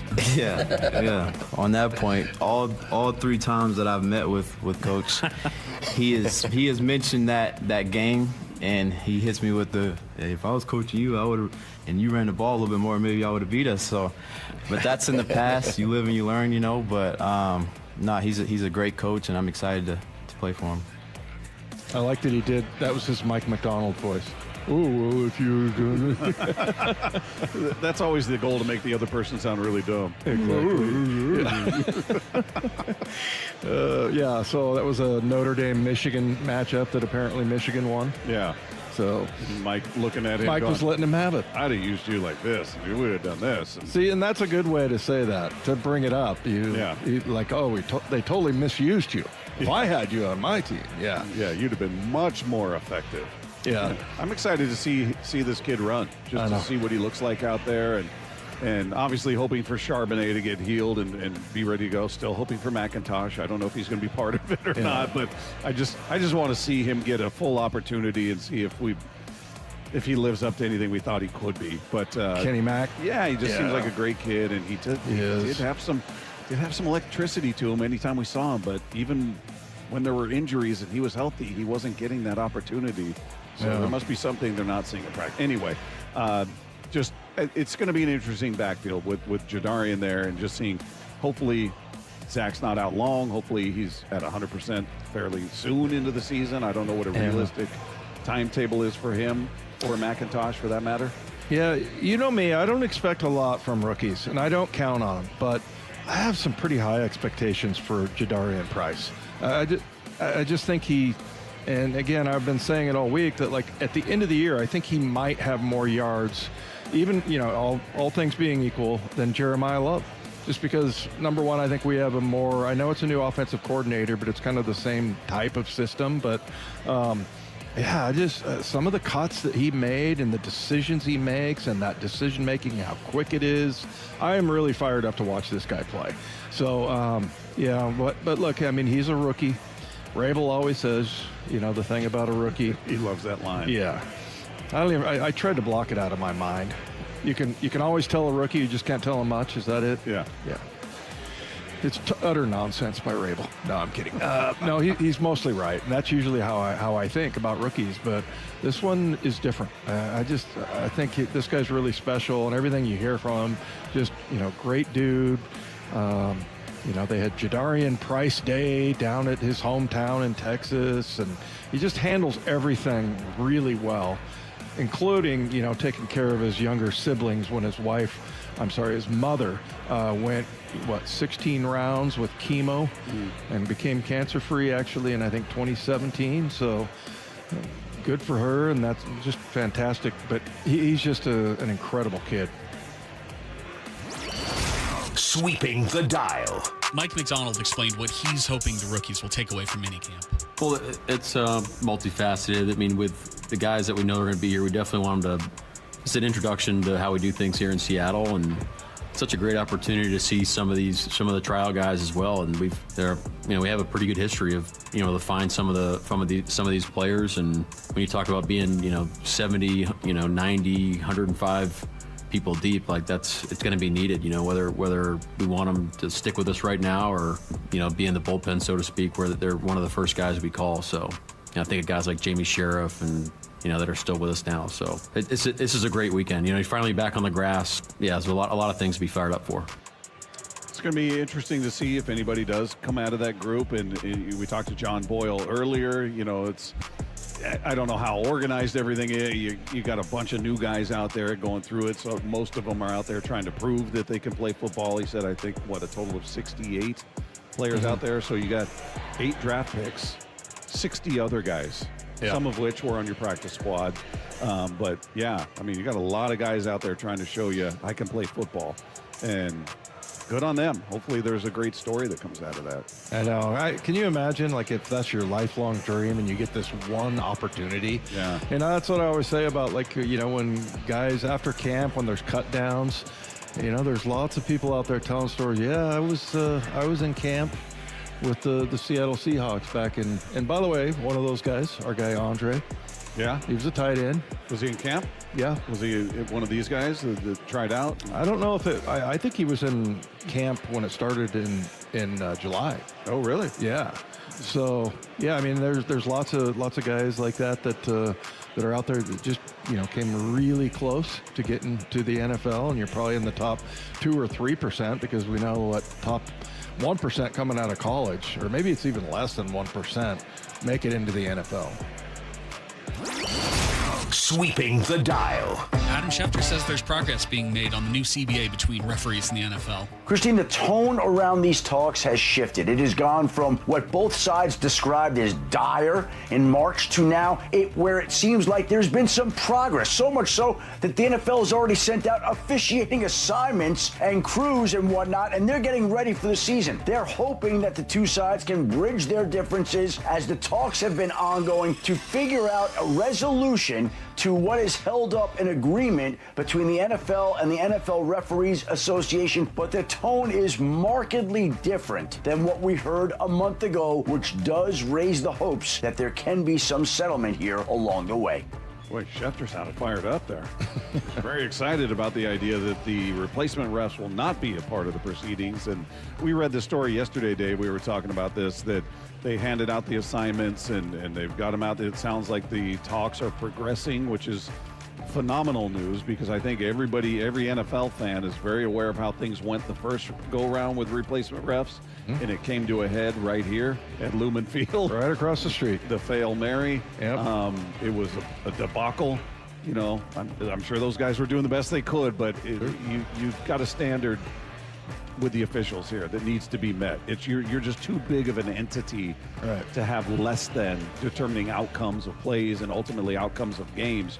You've got to have the best of the best available, and hopefully they're gonna continue with the positive conversations going on. Well, to quote my dad, Michael Von Wyman, things like that, he would always say, that's Mickey Mouse. Yeah. It would be Mickey Mouse if they got replacement refs for, like you said, there's so much money in the NFL. The popularity is at an all-time high. It's going worldwide, and you got a labor problem with your officials. I mean, let's just take care of that. Yeah. I don't expect that's going to be a problem. I think the NFL's they've done a good job too. I always talk about Major League Baseball, I think, gets it right a lot more than the NFL, but most of the NFL, they get it right. Yeah. All right, we got mean text coming up in about 20 minutes, so you still have some time at 866-979-3776. Get those mean texts in. Also, what do you need to see from this Mariners team in this series against the Royals? We'll get into that coming up next as we continue live from Victory Hall, right across the street from T-Mobile Park. It's Wyman and Bob, Seattle Sports on 710. And everybody is up, pulling for the big unit to do it with his brand, with his K. 1-2 pitch on the way, swing and a miss, and it's over. And he did it. He put it right on the rump of the old steer and burned it right in there. Tomorrow night at T-Mobile, the Mariners retire Randy's number 51. Live coverage on Seattle Sports during the Mariners pregame show beginning at 5:30 on the home of the Mariners, Seattle Sports. From whiplash to herniated discs, there are a few car accident injuries we've all heard of. J.P. Pendergast with Pendergast Law explains that even the most common injuries differ from one another. Pre-existing conditions, health history, beginning of treatment. There are hundreds of factors that make every person and every injury unique. While these variables aid medical treatment, the strongest case recoveries must also take them into account. Could you explain a little bit more? Our team at Pendergast Law is obsessed with turning over every stone to differentiate each case. This requires thorough investigation, diligent listening, and relentless research. We never pursue cases with a one-size-fits-all approach.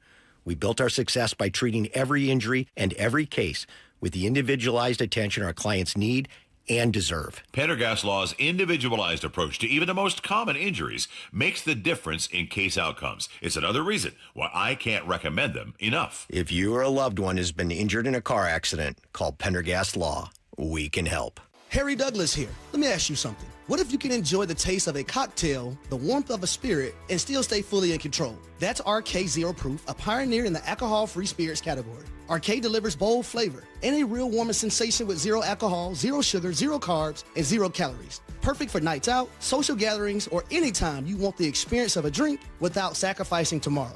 Check it out at rkbeverages.com. That's ARKAY beverages.com. RK, all the flavor, none of the alcohol.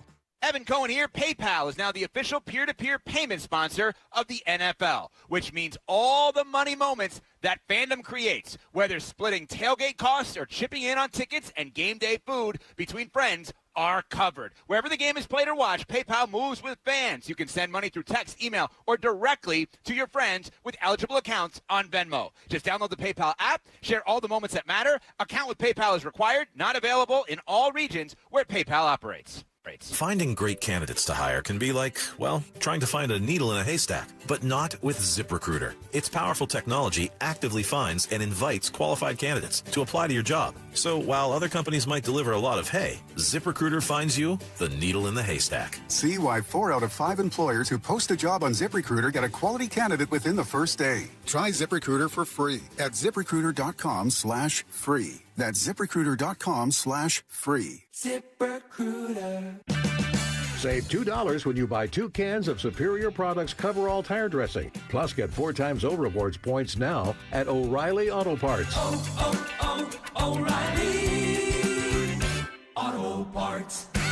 Support comes from Amazon Business. You can't rely on guesswork to run your business. With smart business buying, innovative AI tools optimize your purchasing experience, paired with delivery options built for business. Empower your team today. Learn more at AmazonBusiness.com. This is a special alert to all Americans who own a vehicle with less than 200,000 miles with an auto warranty about to expire or with no warranty coverage at all. Due to a decline in the economy, CarShield is announcing a low-cost month-to-month vehicle protection plan that is now available to the public to save any driver out-of-pocket expenses on future auto repairs. Call now to find out how you can pay almost nothing for covered auto repairs. Yes, you heard that correctly. Pay almost nothing for covered auto repairs. An open phone line has been established for all drivers to call for a free quick quote. Call 800-292-4541 now. Drivers who are covered will not have to pay for covered repairs again. This protection plan is at an all-time low. Additionally, drivers who activate this vehicle protection today will also receive free roadside assistance, free towing, and car rental options at no additional cost. Call us for your free quick quote today. 800-292-4541. That's 800-292-4541. What do you have to lose? Call 800-292-4541. Again, 800-292-4541. A multi-billion-dollar settlement is paying claims for up to 21 years. If you were exposed to weed killers at work or at home, your rights are affected. If you or your family has or had non-Hodgkin lymphoma, you could receive $6,000 to $165,000 or more. This settlement impacts you even if you're not sick, because this blood cancer can take 10 to 15 years to appear. If you stay in the settlement, you give up your right to sue. Learn more at weedkillerclass.com or call 888-403-8201. Paid for by the Roundup Settlement.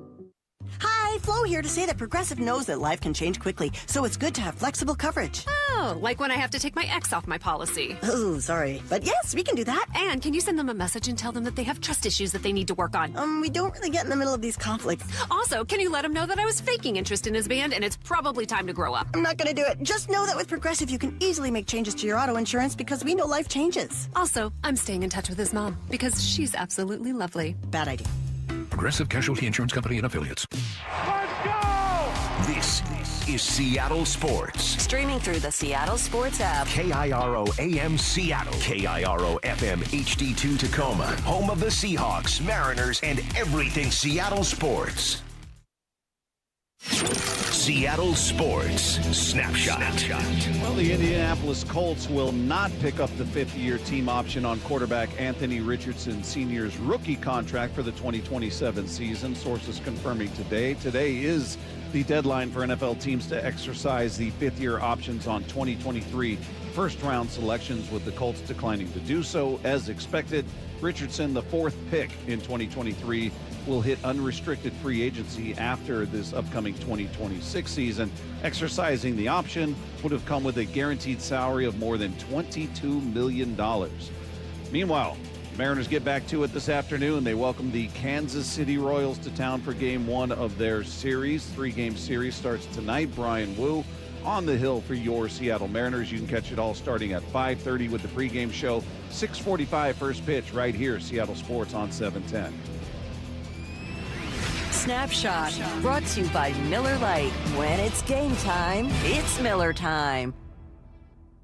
From the Quantum Fiber Studio, this is Wyman and Bob on Seattle Sports. Streaming live on the Seattle Sports app and at seattlesports.com. Now, here are your hosts, Dave Wyman and Bob Stelton.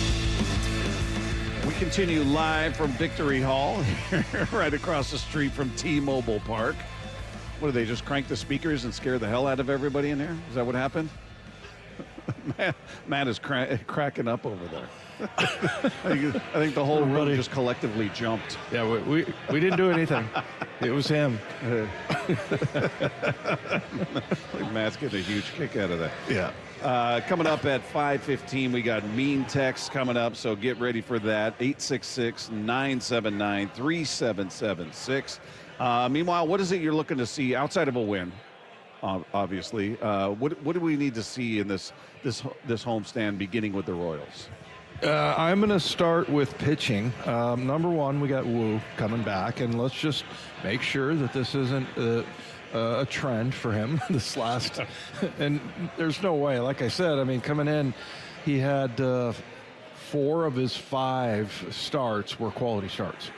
And the other one was close, and then he had that blow up and he hadn't given up a home run. He gave up 4 home runs. So yeah, I mean, that just has to be a blip. So I'm going to check that box tonight and breathe a sigh of relief, because I pretty much 95% believe it. But there's that little doubt in the back of my mind that, maybe there's something wrong with Brian Wu. Yeah. So there's that. I want to see Hancock continue to dominate like he has been. And then we got Castillo on the, on Sunday, right? Sunday, May 3rd. And that's going to be interesting. Yeah. Because he needs to show. He really does. He needs to turn around in a very big way. Which, 9 times out of 10, I'd be talking about the offense and we got to get the bats going and everything. But this is one time where I'm actually a little bit concerned about, well, mainly it's Castillo. Yeah. And then just a tiny bit Wu. But, yeah, I mean, I would like to see, of course, Emerson Hancock just continue to pressure you and I when we pick our rotation, he gets to number 1. Yeah, you never know, man. He's certainly moving up the charts. He's moving in the right direction. One bit of roster news here, which isn't great, Dave. Josh Simpson, left-handed pitcher, has been recalled from AAA Tacoma to take the spot of Matt Brash, who's been placed on the 15-day IL with right lat inflammation. Okay. So I guess that's different than the oblique. Behind your armpit there? Yeah, so right lat inflammation. It's retroactive to the 30th. So 15-day IL for Matt Brash, which is unfortunate because he was a leverage arm in there and had yet to surrender an earned run this season. 0 earned runs and a very low number on hits, right? Yeah, so he's been very, very good. He's been stingy. That's a bummer. And I hate that. I hate that in the rotation when that happens. Hate it when it happens in the bullpen. Injuries are a killer. And that's what, we were talking earlier about, pitchers going in and punching things. They're so, fragile. Everything has to, be exactly in alignment, or else you're going to pull something or break something. And, just what the contortion they put their bodies through. Yeah. So it's just very frustrating. And I'm hoping it's just the, what did you say, 15-day? 15-day. Just the 15. Let's hope so. By the way, this is For our listeners' information and for you, Dave, tonight's game is on Apple TV. I know. I was trying to not bring that up. Just to give you a heads up so you can start tweaking at home. You can start pushing buttons and figuring out how to get it going. But, yeah, Apple TV for tonight's broadcast. What if you want to flip around and check another channel? What? You can't, Dave. No, that's not an option when you stream. I've been told it's cooler, though, because it's part of the youth movement, but it's not. I think these people that think it's cool and everything, it's just because they can log in and don't have any problems. They think they're all cool. Yeah, they like to logging in. Right, and then you can't even remember his password. Well, you're right. I can't remember my damn password because I got like 50 of them. See, so I don't ever have trouble logging in. I just hate that I can't channel surf. I hate it. I'm so conditioned to the second the commercial comes on, flip to another game or flip to something else, and I've got it timed. I know the break, like, all right. Yeah, you know how in your head there's a clock running, like a quarterback when the pass rush comes. Exactly right. Yeah. I can flip it back and be there right in time for the game to resume. And then when you're logged into a streaming service, I often will hit the back button and it takes me out. I'm like, oh, son of a bleep, and I got to log back. Yeah, it's just it's not better. That's the bottom line. It's just not better. But I do like that you think all of these people think they're cool because they're logging in with no problems. And everything. That's I don't have any problems logging in.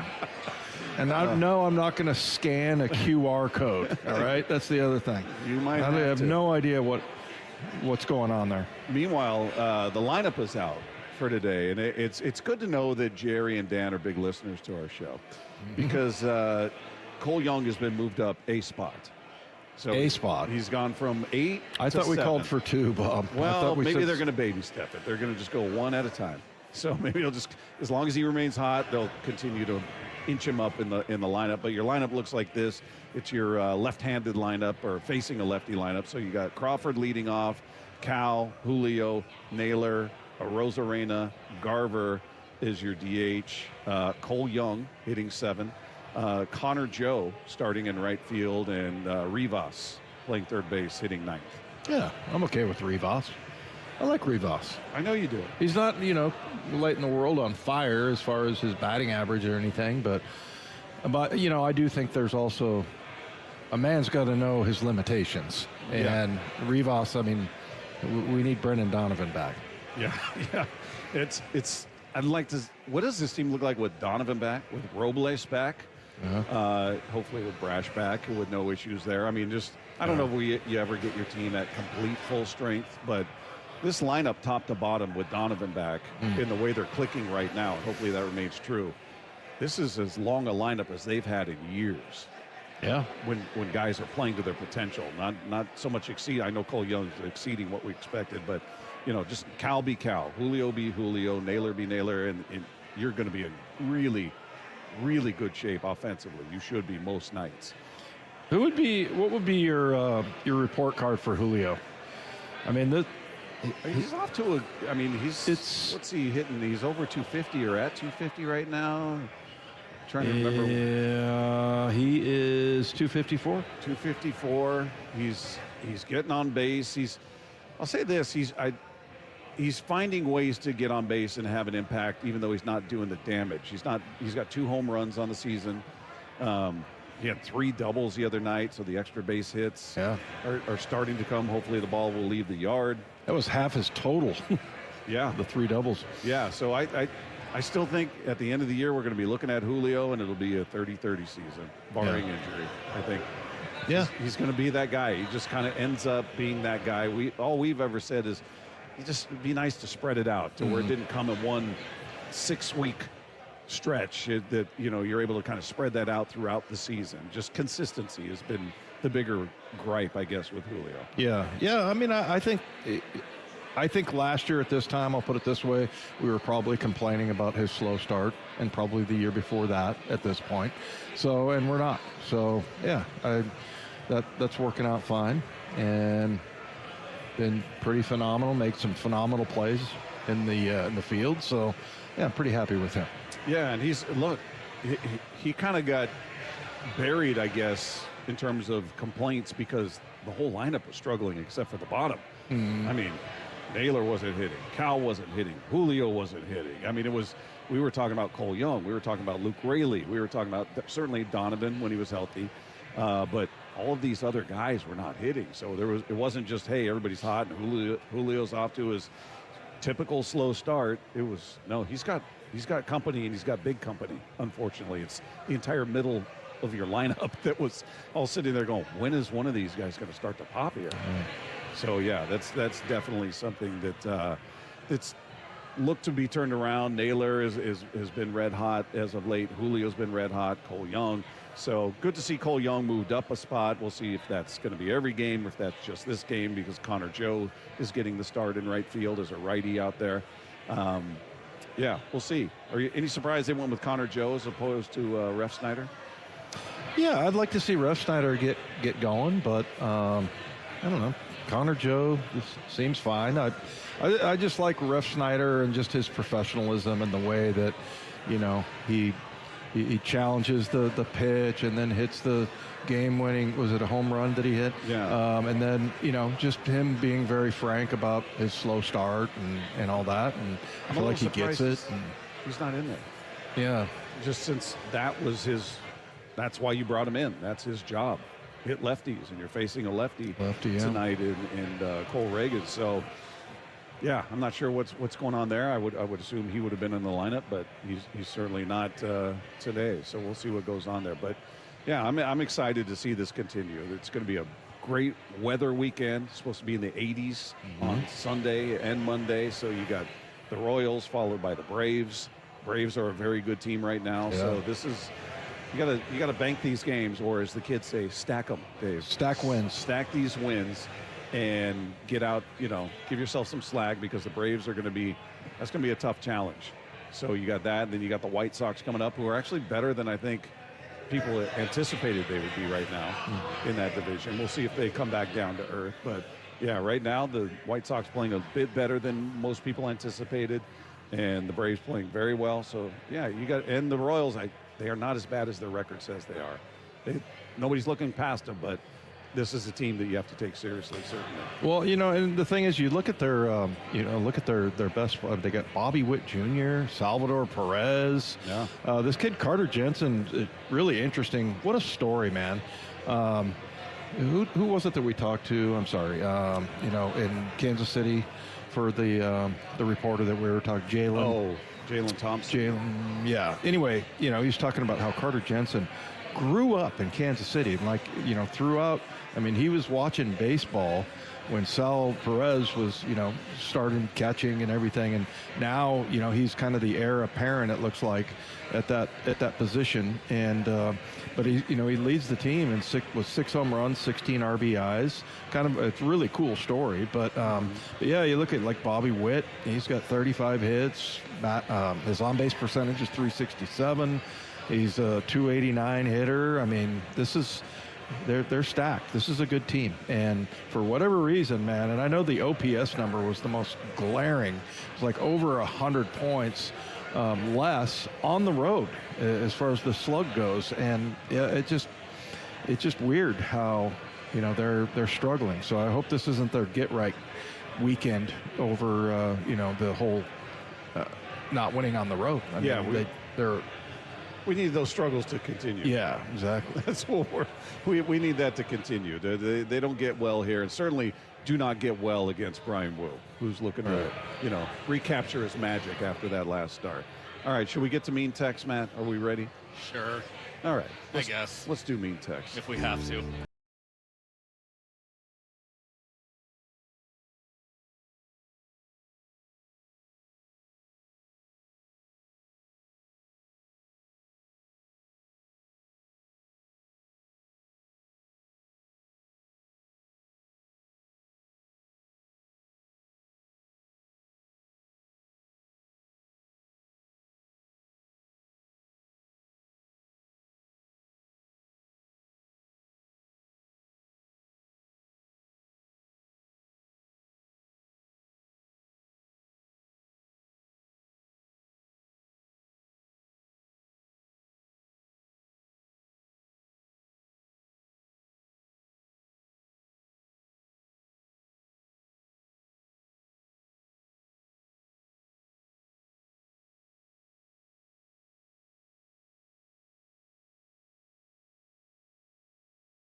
I need to give you the T-shirt my mom gave me.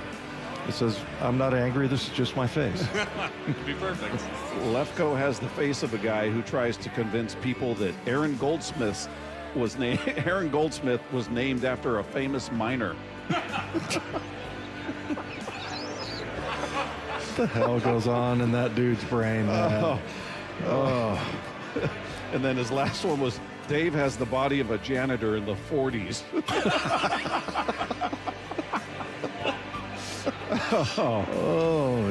He's not far off. Oh, goodness. What else did we get from the texters there? 206.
Pitch, swing and a miss. He's done it. An amazing performance by the big unit. The Mariners retire Randy Johnson's number 51 tomorrow night at T-Mobile. Fans, especially here in Seattle, had a huge impact on my success. Hear the festivities live during Mariners pregame at 5:30 on Seattle Sports and the Seattle Sports app. And listen to this ovation. Congrats, Randy, from a grateful city and the home of the Mariners. Seattle Sports. Do you need a new roof? Then trust your neighbors at 3 Tree Roofing to get you taken care of this spring. Schedule your free estimate at 3treeroofing.com and secure $500 off your roof replacement. Right now, you can still take advantage of spring pricing and beat the summer rush. 3 Tree Roofing, your Puget Sound roofing experts. This Memorial Day, feel the freedom of lower energy bills. Lake Washington Windows and Doors is taking $525 off every window, plus $1,000 off every patio or entry door. Plus, enjoy 12 months free financing. LakeWashingtonWindows.com. Are you interested in investing in real estate in the greater Seattle market, but don't want to manage properties, develop real estate, or sign on debt? Hi, it's Scott Rirucka, CEO of Legacy Group Capital, based in Bellevue. We've been running local real estate investment funds for over 15 years. We've had 0 investor losses and have averaged double-digit returns since inception. Find out why 1,300 local investors have invested over $350 million in our Legacy family of funds. Legacy Northwest Fund returned over 12% in both 2007 and 2008. Are you looking at diversification opportunities, especially with what's happening in the market this year? Get in touch with us today. Legacy's family of funds has a limited opening for new investors right now. Call 425-635-4700 or legacyg.com. That's legacyg.com. This is not investment advice. Investment performance based on average return of LOF1, LOF2, and LSF from 2007 through the date of calculation after deduction of fees and expenses. Legacy family of funds investments are available to accredited investors only. Hi, Flo here from Progressive. You know, life changes quickly, so it's good to have flexible coverage. Oh, you mean like adding another vehicle? Yes, that's something we can do. Great, because I was thinking about getting a van so we could just keep the kids' softball stuff in the car. Oh, we don't need to get into specifics. Just saying it's easy to change. Oh, and Hannah wants to try the tuba. Again, we don't need the specifics. Last year, she wanted to be a tap dancer, but that only lasted 2 lessons. Okay. But she kept the shoes because they are adorable. Well, just know that with Progressive, you can easily add another car to your auto insurance because we know life changes. Progressive Casualty Insurance Company and Affiliates. This is the story of the one. As a procurement manager for a hospital system, she keeps every facility in her network stocked and ready. That's why she counts on Grainger to be her single source for thousands of products, from disinfectants to lighting, air filters, and more. And with fast, dependable delivery, Grainger helps her keep every facility stocked, safe, and running smoothly. Call 1-800-GRAINGER, click Grainger.com, or just stop by. Grainger, for the ones who get it done.